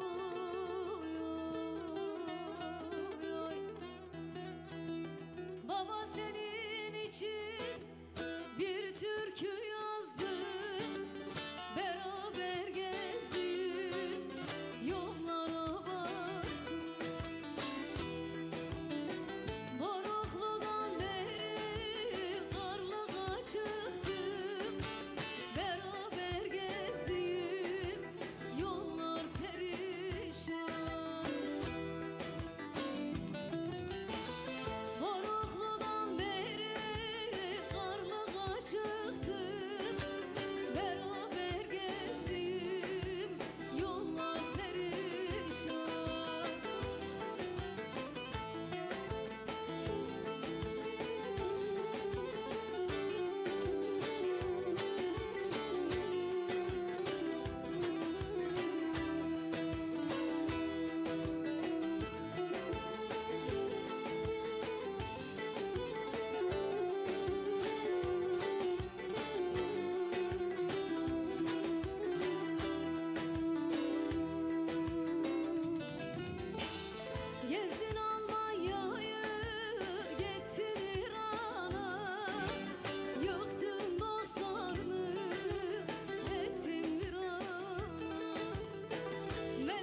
Tüm babalarımıza armağan olsun bu güzel türkümüz. Ebediyete eren babalarımızın da yeri mekanı cennet olsun inşallah. Amin inşallah. Filiz, Bizi ağzına bitirdi yüreğine ya. sağlık. Aytaç abi bizi bitirdi. Aslında okumak istemiyorum da işte. Çünkü babam pandemide kaybettik. 2,5 sene oldu. Mekanı cennet olsun. Gerçekten yani merhem de bulamadık yarasına. O zaman ilaç da yoktu, yine de yoktu. 59 yaşındaki adamı kaybettik yani. Allah rahmet eylesin. Çok Allah rahmet eylesin. Mekanı cennet olsun inşallah. mekan cennet olsun. Eyvallah. Evet, Biz Bize Türküler programı tüm güzelliğiyle devam ediyor. Bugün çok değerli, çok kıymetli konuklarımız var. Demirhan Madencilik Yönetim Kurulu Başkanımız Sayın Oktay Bakırhan aramızda. O muhteşem sesiyle, yorumuyla Filiz Ağar, Türkülerin Sultanı diye adlandırırız. Sağ olsun bizi sezon finali programımızda kırmadı. Renk kattı programa. Şimdi Demirhan Madencilik üzerine biraz daha böyle söyleşi yapalım istiyorum. Tamam. Kıymetli başkanım. Sosyal sorumluluk projelerinde sürekli isminizi sıkça duyuyoruz. Demirhan Madencilik olarak. Bunu bir de sizden dinlemek isteriz başkanım. İşlerimiz gereği belli vakıflarda görevler alıyoruz. Tabii ki hem kendi insanımız için hem de Türkiye'de yaşayan vatandaşlarımız için bizim Demirhan Madencilik olarak Yurt Madenciliği Geliştirme Vakfı'nda aynı zamanda delegeyim. Çok güzel. Burada yurt madenciliği ile alakalı kongreler, seminerler, sempozyumlar düzenliyoruz. Yurt madenciliğin ve madencilik sektörünü insanlara anlatmaya çalışıyoruz. Yani madencilik deyince kendi sektörümüz tabii ki kömür, linyit kömür sektörü ama bunun içinde krom madenleri var, mermer ocakları var, bakır, demir madenleri var. Bunlarla alakalı insanımızın biraz daha bilinçlenmesi için Türkiye'nin farklı yerlerinde kongreler düzenliyoruz. Bu kongrelerde madenciliğin ülkemize olan ve olabilecek katkılarını anlatıyoruz. Aynı zamanda bu düzenlediğimiz kongrelerde madencilik sektörüyle alakalı işverenleri, kamu kurum yöneticilerini bir araya getirerek madencilikle alakalı olabilecek kanun, tasarı veya neler yapılması lazım, neler yapılırsa daha iyi olur. Bunları konuşuyoruz. Bir diğer görev aldığımız kurumda Kömürder. Bizim kömür üreticileri olarak bir derneğimiz var. Kömürder Üreticiler Derneği. Evet. Burada dernek başkanımız Muzaffer Polat beyefendinin himayesinde yönetici olarak yer alıyoruz. Kendileri de Türkiye'deki en büyük özel sektör yatırımını yapan firma. Polyak Eynez olarak FIBA Holding, FIBA Banka ile beraber 540 milyon euroluk bir yatırımları var kömür sektörüyle alakalı. Burada da kömürle alakalı yine insanlarımızı bilinçlendirmeye çalışıyoruz. Kömürün aslında çok da çevreye zarar veren bir fosil yakıt olmadığını, ehil işlerle, düzgün insanlarla bundan memleketin çok büyük faydalar sağlayacağından bahsediyoruz. Bununla da alakalı yine seminerler düzenliyoruz, fuarlara katılıyoruz, yurt içi, yurt dışı. Evet. Aynı zamanda bu sene sağ olsun Hacı Başkanım, ona da selamlarımı gönderiyorum. Selam olsun. Hacı Başkanımın teşviğiyle Çamoluk Sosyal Yardımlaşma Vakfı'nda da görev aldık. Evet, burada da yine Çamoluklu hemşerilerimize ulaşıp onların dertlerini gidermeye, insanlarımızı bir ve bir arada birlik içinde tutmaya gayret ediyoruz. Sağ olsun İsmail Başkanımız da burada. Hacı Başkanımızın başkan yardımcısı. Onun da emekleri çok fazla. Başkanımızın da yeni görevi hayırlı uğurlu olsun. Başkan yardımcılığıyla taçlandırdılar. Evet, kendisi Çamoluk Sosyal Yardımlaşma Derneği'ne çok büyük katkılar sunuyor. Aynı zamanda Usluca Köyü başkanımız olarak da çok engin tecrübeleri var. Biz de onun engin tecrübelerinden faydalanmaya çalışıyoruz. Tabii buradan diğer yönetim kurulu arkadaşlarımıza da selamlar gönderiyorum. Hepsi birbirinden çok değerli. Firma olarak da biz bulunduğumuz bölgelerde, madencilik yaptığımız bölgelerde genelde kırsal alanlarda çalıştığımız için bu kırsal alanları kalkındırmaya çalışıyoruz. Evet. Bizim bulunduğumuz kırsal alanlara neler yapıyoruz? Ceviz Yeri ağacı geliyor yol ekimi var yapıyoruz. değil mi Oktay abi? Ceviz bizim farklı bir projemiz. Açıkçası onu madencilik yaptığımız için açık işletme yöntemiyle yapıyoruz biz bunu. Bu yüzden de elimizde ciddi bir arazi stoğu oldu. 1000-1500 dönüm kadar. Bizim bulunduğumuz arazide madencilikten rehabilite ettiğimiz alanlarda da nebati ceviz ekimine ve cevizciliğe çok uygun araziler. Genelde çünkü engebeli oluyor. Evet. Bununla alakalı bir 26 dönümlük bir arazide deneme çalışması yaptık. 1 yıl oldu, 1,5 yıl oldu. Evet. Şu an bakımları devam ediyor. 740-750 kök bir cevizimiz var. Eğer bu Maşallah. projeden gerekli randıman alırsak kendi maden sahalarımıza da rehabilite ettiğimiz, madencilik yapıp tekrardan doldurduğumuz alanlara da ceviz ve badem ekmek istiyoruz. Ki arazi de buna müsait. Aynı zamanda çalıştığımız alanlarda yine Hazine ve Mera ile beraber orman arazileri de var. Buralarda gerekli orman şeflikleri, bölge müdürlükleri, Edirne ve İstanbul Bölge Müdürlüğü ile istişare halindeyiz. Evet. Buralara da pardon, proje sunaraktan ceviz ekmek istiyoruz. Bu cevizin de önemli bir kısmını bu bölgedeki üretimini, bakımını buradaki yaşayan köylü insanlara vermek koşuluyla onlara da bir istihdam, bir gelir kaynağı yaratmak istiyoruz Ne açıkçası. kadar güzel bir düşünce. Bununla beraber tabii bahsettiğim gibi kırsal bölgelerde çalıştığımız için köylerden bize çok istekler geliyor. İşte kimi diyor bizim köyümüzün düğün salonu yok.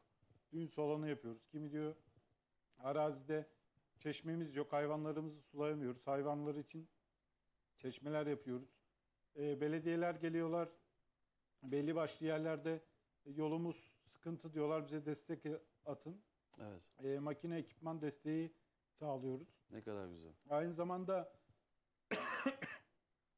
çamurluğumuza da desteklerimiz devam ediyor. Biliyorsunuz 1-2 yıl önce bir belediyemize kamyon desteğimiz vardı. Evet. Hali hazırda şu anda Dolundas köyümüzün yayla yollarını betonluyoruz. Babamın da çok istediği bir şeydi bu.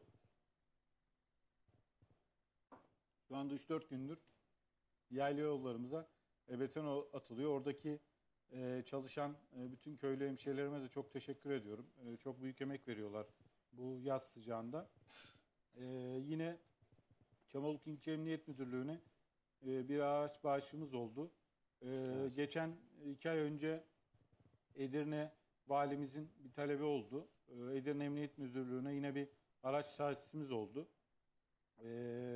Buradan depremden de bahsetmek istiyorum açıkçası. Depremde de çok ciddi hayatını katkılarımız kaybeden oldu. bütün vatandaşlarımıza Allah'tan Desteğiniz rahmet oldu diliyorum. deprem bölgelerine. Onu da gördük ve gurur duyduk gerçekten. Yani depremle alakalı da maddi manevi çok büyük desteklerimiz oldu. Yeri geldi makine gönderdik. Yeri geldi nakdi yardımlar yaptık. Evet. Konteynerler gönderdik. Ama bitmiş değil tabii ki. Oradaki depremdeki hasar kalkmış değil.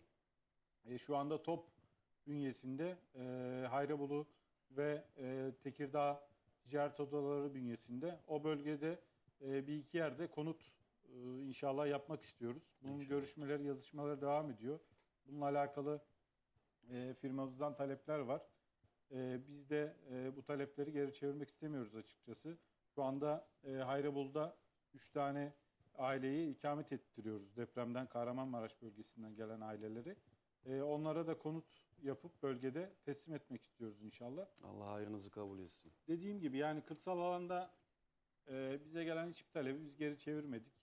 Yeri geldi ufak kulüplerimize sponsor olduk. Yeri geldi Bal Ligi'nde yer alan Uzunköprü Spor kulübümüze sponsor olduk. Evet. Yine geçtiğimiz dönemde bundan bir ay önce Edirne DSİ Bölge Müdürlüğü'nden geldiler.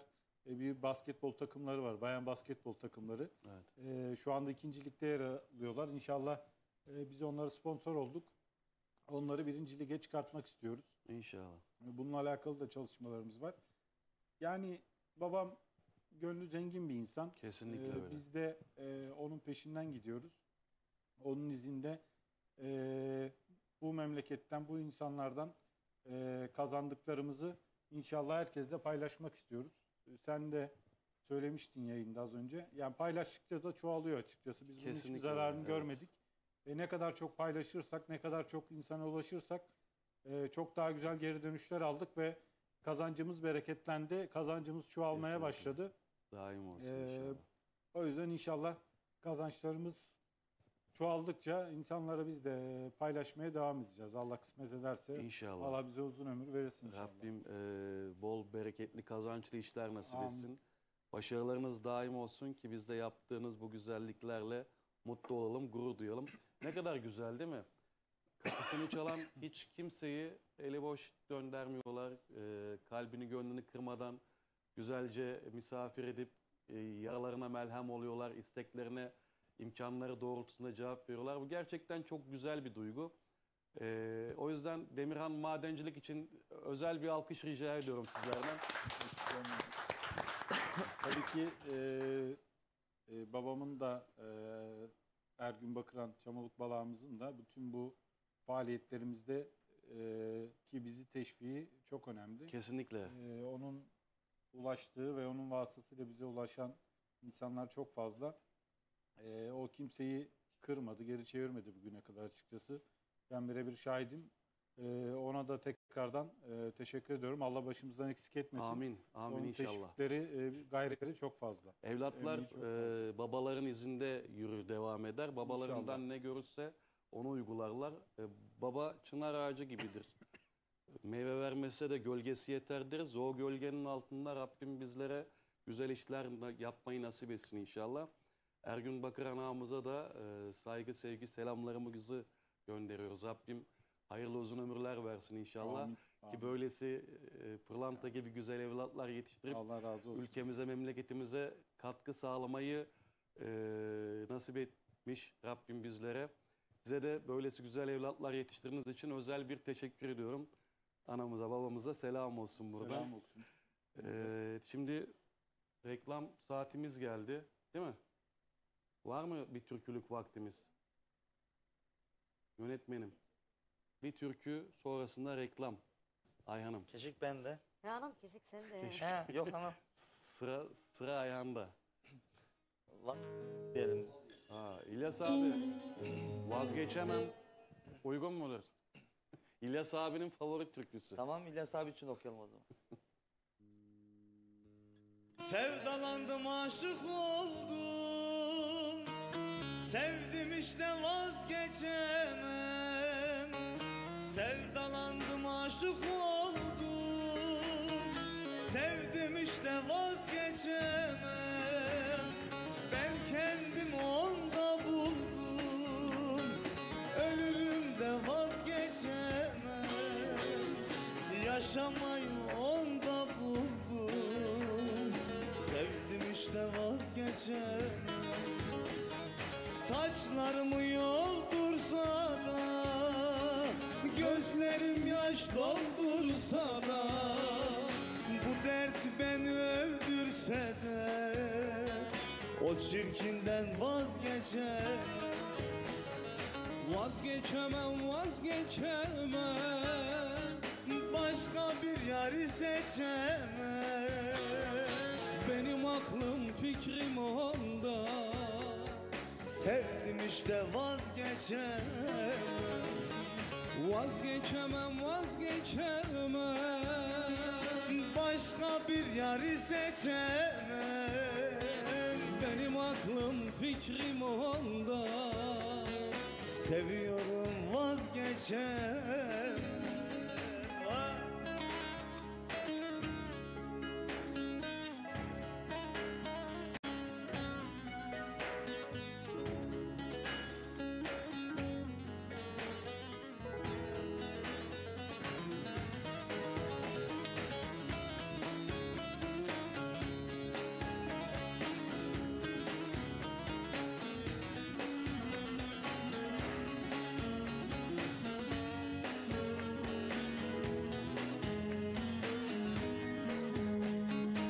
Yeter söylenip durmayın, bin bir bahane bulmayın. Yeter söylenip durmayın, bin bir bahane bulmayın. Bırakın engel olmayın, sevdim işte vazgeçemem. Yeter ki engel olmayın, ölürüm de vazgeçemem. Saçlarımı yoldursa da, gözlerim yaş doldursa da, bu dert beni öldürse de, o çirkinden vazgeçemem. Vazgeçemem, vazgeçemem. Başka bir yeri seçemem. Benim aklım fikrim onda. Sevdim işte vazgeçemem. Vazgeçemem, vazgeçemem. Sevdim işte vazgeçemem. Benim aklım fikrim onda. Seviyorum vazgeçemem.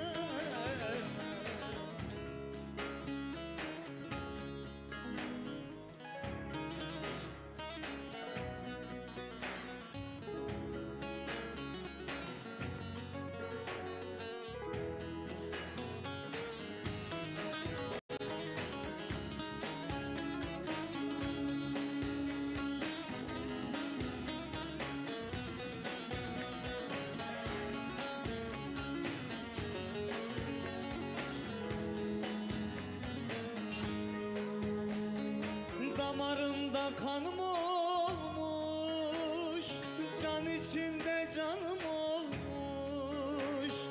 Damarımda kanım olmuş, can içinde canım olmuş. Ayrılsın diyenler olmuş, sevdim işte vazgeçemem. Vazgeçtim diyenler olmuş. Sevdim işte vazgeçemem. Saçlarımı yoldursa da, gözlerim yaş doldursa da, bu dert beni öldürse de, o çirkinden vazgeçemem. Vazgeçemem, vazgeçemem. Başka bir yeri seçemem. Benim aklım fikrim onda. Sevdim işte vazgeçemem. Vazgeçemem, vazgeçemem. Sevdim işte vazgeçemem. Benim aklım fikrim onda. O çirkinden vazgeçemem. Vazgeçemem, vazgeçemem. Başka bir yeri seçemem. Benim aklım fikrim onda. O çirkinden vazgeçemem.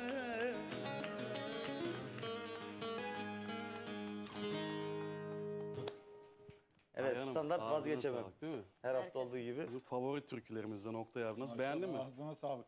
Ağzına sağlık. Çok güzel. Eyvallah abi, sağ olasın. Teşekkür ediyoruz. Oktay abi dedim bu albüme bir klip yapalım dedim. Beğendin mi İnşallah. Oktay abi? Arada böyle İnşallah, ağzına mırıldanıyoruz. sağlık. Yani şimdi piyasada birçok sanatçı var. Görüyoruz gençlerle beraber. Sesi sizinkinden çok daha kötü olanlar kaset, single çıkarabiliyor yani. Bence sizin sesiniz çok kuvvetli. Teşekkür Size ederim. de yakışır diye Oktay düşünüyorum. abi, o senin güzelliğin. Sağ olasın. Eyvallah. Bu gazla bir albüm çıkar yakında.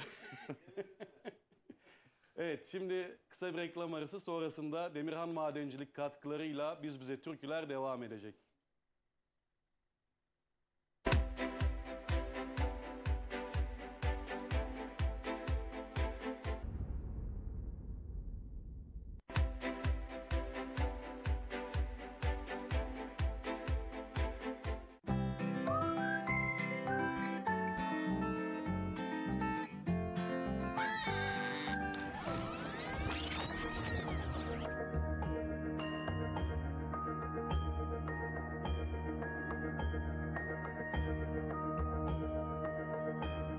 Tarihi eserler ve mekanlar tüm vatandaşlarımızın sahibi olduğu ortak değerlerdir. Onları korumak ve gelecek nesillere ulaştırmak hepimizin vatandaşlık görevidir. Kültür varlıklarına verilen her türlü zarar suçtur. Kültür varlıklarımıza sahip çıkalım, bu toprakların değerlerini hep beraber koruyalım.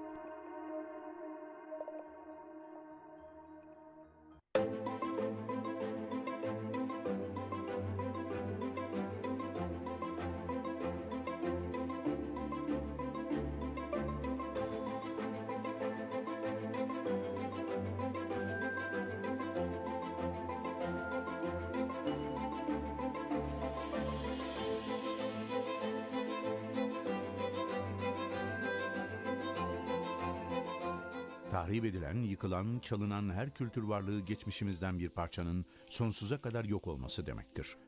Kültür varlıklarına verilen her türlü zarar suçtur. Kültür varlıklarımıza sahip çıkalım, bu toprakların değerlerini hep beraber koruyalım.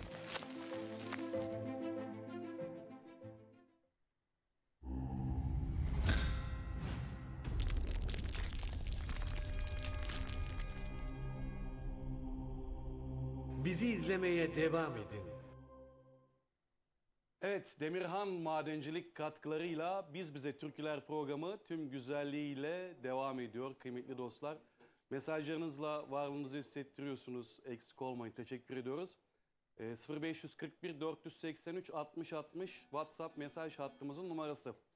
Şimdi programın başında da söyledim. Bizim için gerçekten çok önemli bir değer. Oktay Bakırhan, keza kıymetli büyüğümüz Ergün Bakırhan, balağımız. İyi ki var dediğimiz öyle özel insanlardan bir tanesi. Onların varlığını, desteğini üzerimizde hissetmek bizim için gerçekten çok önemli, çok kıymetli ki bu yol desteksiz yürünmüyor. Bu bağlamda da ne zaman ihtiyacımız olsa Oktay abi sağ olsun bir telefon uzağımızda, onun da o sıcaklığını, varlığını hissetmek bizim için gerçekten çok önemli bir değer. Yanında da söylüyorum, eksik olmasın. Her zaman Sen de eksik olmuyorsun. ne zaman arasak tüm taleplerimize gönülden cevap veren çok değerli bir isim. Bizim artık bir önceki sezonumuzda da ana sponsorumuzdu Demirhan Madencilik. Bu programda da başladık, bitimine kadar her zaman, her daim, her konuda yanımızda oldular. Ben onlara çok çok teşekkür ediyorum.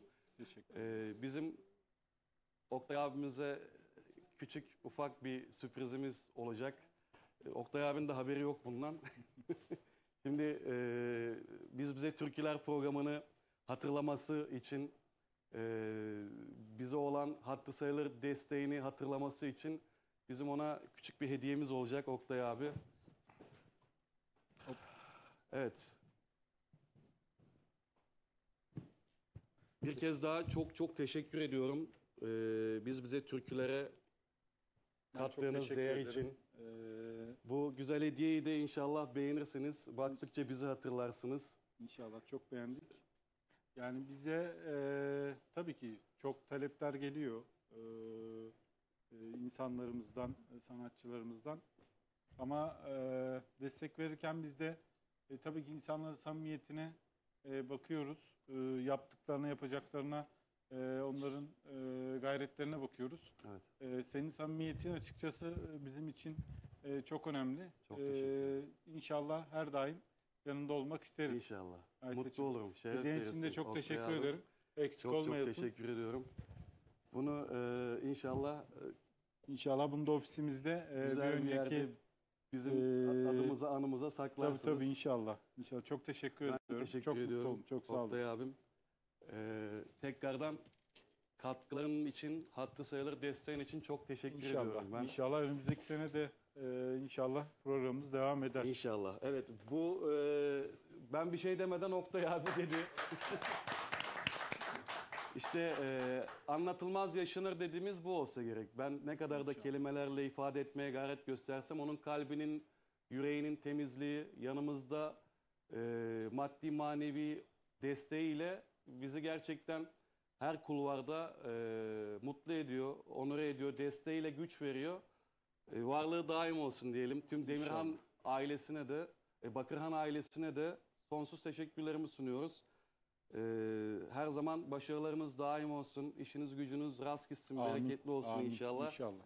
İnşallah. Oktay Aynı abim. şekilde senin de başarıların daim olsun. Hem canlı yayın programınla hem katıldığın programlarla takip ediyoruz seni. Çok başarılısın ve aranan bir insan olmak kolay değildir. Takip ettiğim kadarıyla sen de aranan bir insansın. Çok teşekkür İnşallah ederim. bu başarılarının, bu samimiyetin devam eder. Amin Yolun inşallah. açık olsun Sizlerin inşallah. desteğiyle güzel yollar yürürüz inşallah. İnşallah. Evet, buradan bu sürprizi de verelim o zaman. Yeni sezonda da inşallah Demirhan Madencilik katkılarıyla programımız tüm güzelliğiyle devam edecek. En güzel projelerle, Demirhan Madencilik'le güzel yollar yürümek Rabbim nasip etsin inşallah. Amin. Amin inşallah. Evet, mesajlarımız var. Ufak bir deneyelim abi istiyorsan. Mesajlarımıza bir bakalım. Ondan sonra güzel türkülerle devam edelim. Ve Ayhan nasıl başladık, nasıl bitti değil mi? Her zamanki 8 ay gibi. geçti. Evet.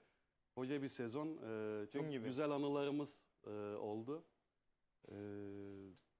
Bu bağlamda emeği geçen tüm Ekin TV ailesine, yönetim kurulu başkanımıza, kameramanlarımıza, rejimize, sese, montaja, ışığa, saz ekibimize, Hepsine ayrı ayrı teşekkür ediyoruz. tüm katılan sanatçılarımıza, kıymetli misafirlerimize, destekçilerimize gönülden teşekkür ediyorum. Bu yolda gerçekten üzerimde çok büyük emeği olan çok değerli bir isim. İsmail Aydın, Serkan Halatçı, Serkan abim, İlyas Geco, Murat Yücü kardeşim çok büyük emeği var. Eksik olmasın. Tüm misafirlerimiz benim için çok değerli, çok kıymetli. Burada olan, ekranları başında olan, maddi manevi varlığını, desteğini hissettiren herkese sonsuz teşekkürlerimi sunuyorum buradan. Son mesajları da okuyalım hızlı bir şekilde. Sonrasında türkülerle güzel bir final yapalım istiyorum. Hayırlı akşamlar, ben İstanbul Pendik'ten Babacan sıradaki türkü tüm Sivaslılara armağan olsun demiş. Tokat Reşadiye'den gelen bir mesaj var. Hepinize selamlar diyor. Teşekkür ediyoruz. Eşim Burhani ve oğlum Poyraz'ı çok sevdiğimi söylemek istiyorum ve Yıllarımı Ver türküsünü rica ediyorum eşime ve size iyi yayınlar. Eşime armağan olsun, size de iyi yayınlar diliyorum demiş. Teşekkür ediyoruz efendim. Evet, türkülerle devam edelim.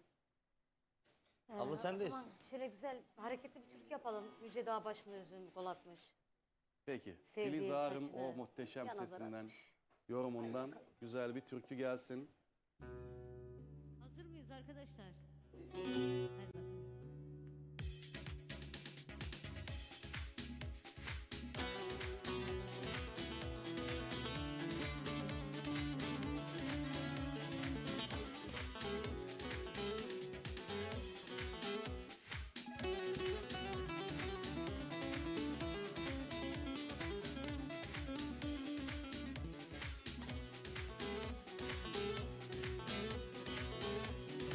Yüce dağ başına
vakit vakit.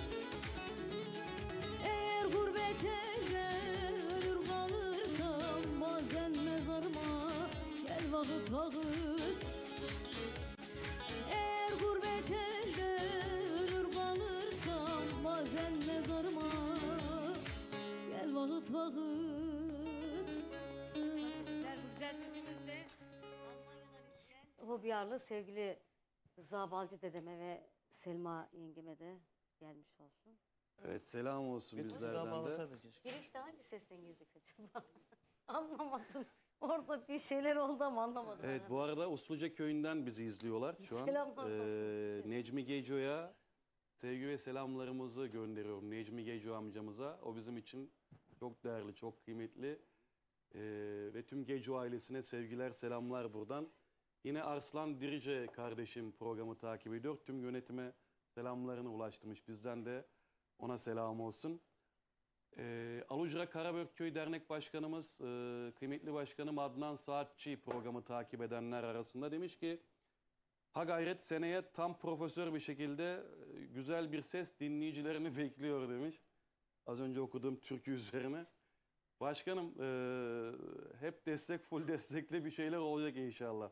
Bu arada ayın 23'ünde bu pazar günü Alucra Karabökköy'ümüzün dernek gezisi var. Ben de orada sunumda olacağım. Çok güzel bir organizasyon olacak inşallah. Herkesi de bekliyoruz. Karabökköy'lü hemşerilerime de buradan selam olsun. Yavaş yavaş programın sonlarına doğru geliyoruz. Son bir sorum var Oktay abi. Demirhan Madencilik olarak yeni projelerimiz var mı bizi bekleyen? Bir projemiz daha var. İnşallah onu da gerçekleştirmek nasip olur. Bizim beton santralini aldıktan sonra inşaata olan bir ilgimiz oldu. Bununla alakalı Tekirdağ Süleymanpaşa'da 4-5 tane arsa aldık.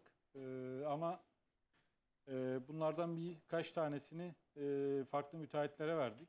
Evet. Kendimiz yapmaktansa onlardan başlayanlar oldu.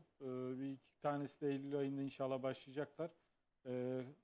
Oralardan dairelerimiz olacak ama Süleymanpaşa'da bizim gözlemlediğimiz bir açık var.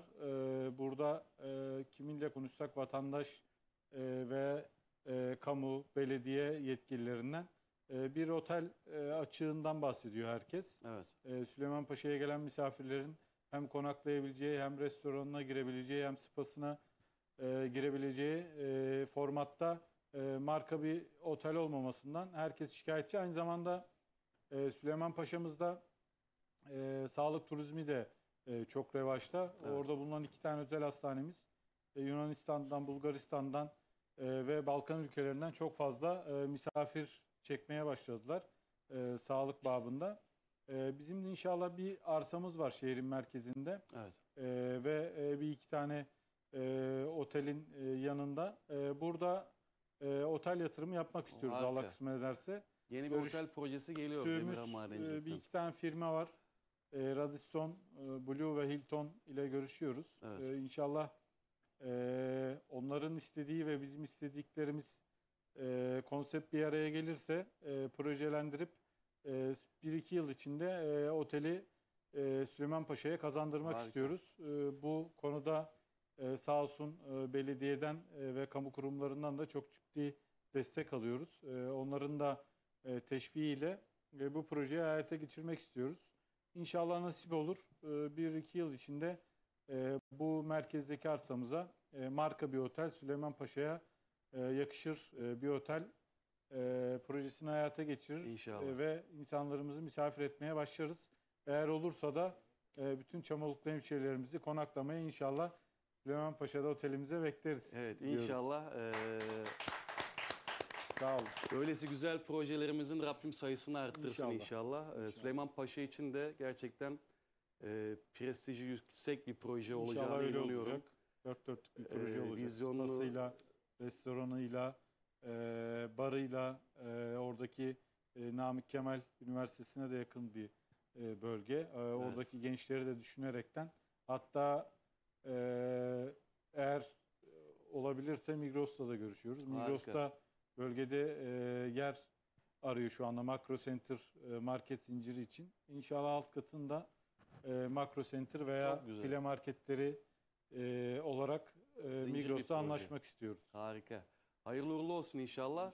En yakın zamanda hayata geçmesi dileğiyle. İnşallah. Oktay abi, programımızın yavaş yavaş sonlarına doğru yaklaşıyoruz.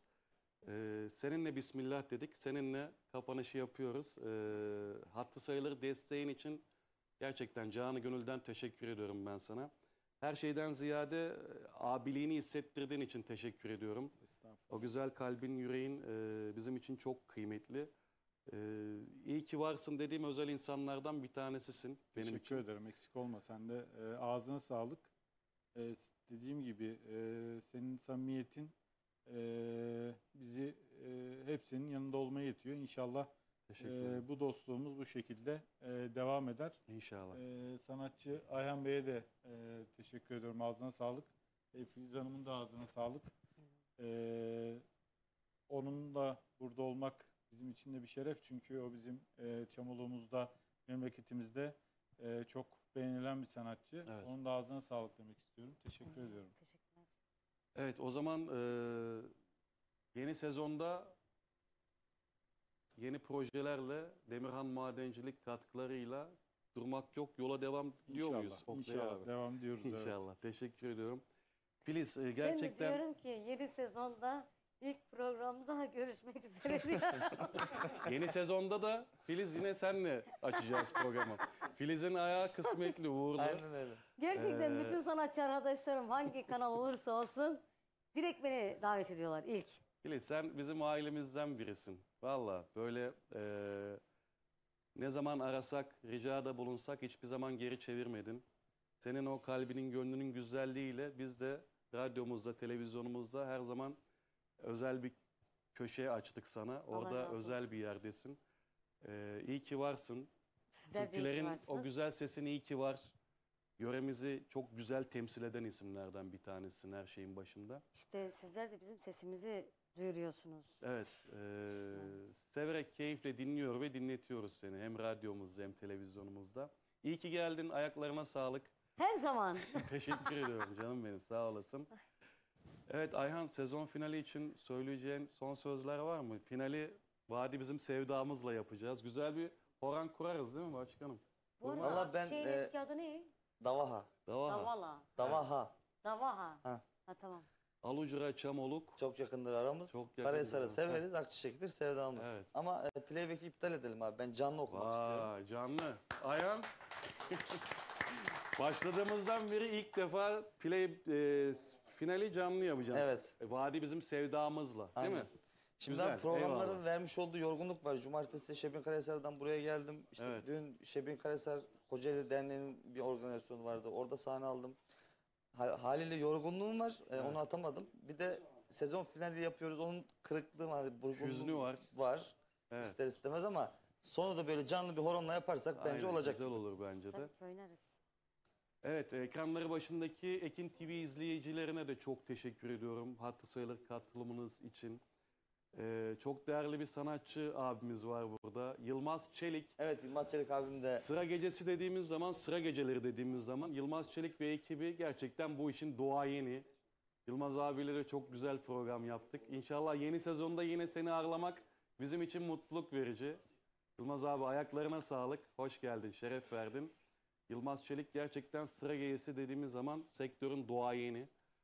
Çok güzel işlere imza atıyor, kaliteli işlere imza atıyor. Yılmaz abi sen de iyi ki geldin. Değerli misafirlerimiz iyi ki geldiniz. Hepiniz birbirinden kıymetlisiniz benim için. Çok değerlisiniz. Varlığınız daim olsun inşallah. Sezon finali olunca bitirmek istemiyor insan. Evet. Oktay abi. O zaman oynayarak bitirelim. O zaman finali güzel bir horonla yapalım. Horancıları buraya davet ediyorum. Oktay abimizden de son bir sözü varsa alalım. Teşekkür ediyorum. Demirhan Madencilik olarak inşallah desteklerimiz devam edecek. Allah razı olsun. Demirhan Madenciliğin var olmasında katkısı olan bütün çalışanlarımıza teşekkür etmek istiyorum.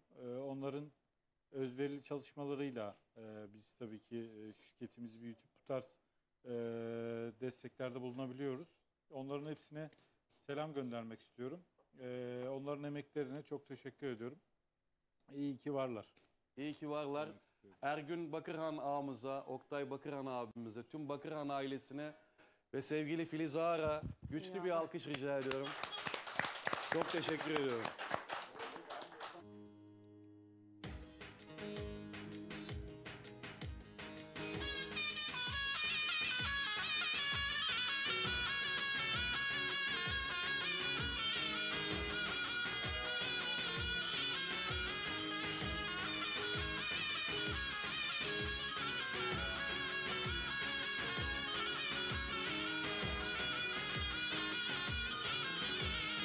Evimin yanı perde, yarim nerede ben nerede? Evimin yanı perde, yarim nerede ben nerede? Aç kapıyı sevdiğim, kalmayım ayrı yerde. Aç kapıyı sevdiğim, kalmayım ayrı yerde. Aç kapıyı sevdiğim, kalmayım ayrı yerde. Alucara Çamoluk çok yakındır aramız. Karahisar'ı severiz, akçiçektir sevdamız. Karahisar'ı severiz, vadi bizim sevdamız. Alucara Çamoluk çok yakındır aramız. Karahisar'ı severiz, akçiçektir sevdamız. Karahisar'ı severiz, vadi bizim sevdamız.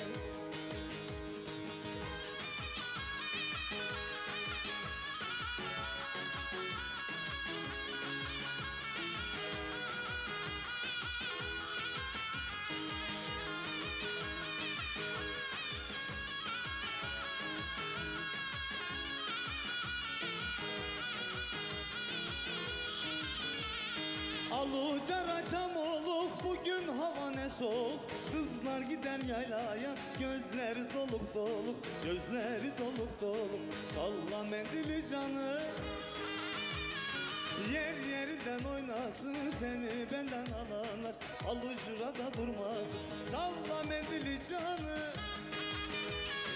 yer yerinden oynasın. Seni benden alan gençliğine doymasın.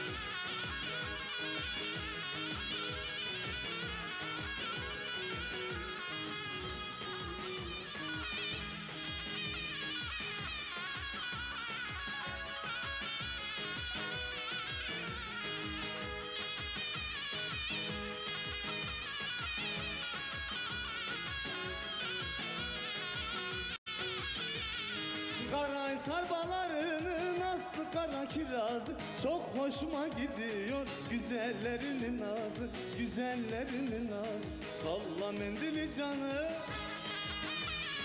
yer yerinden oynasın. Seni benden alanlar gençliğine doymaz. Salla mendili canı, yer yerinden oynasın. Seni benden alan Karahisar'da durmaz sen.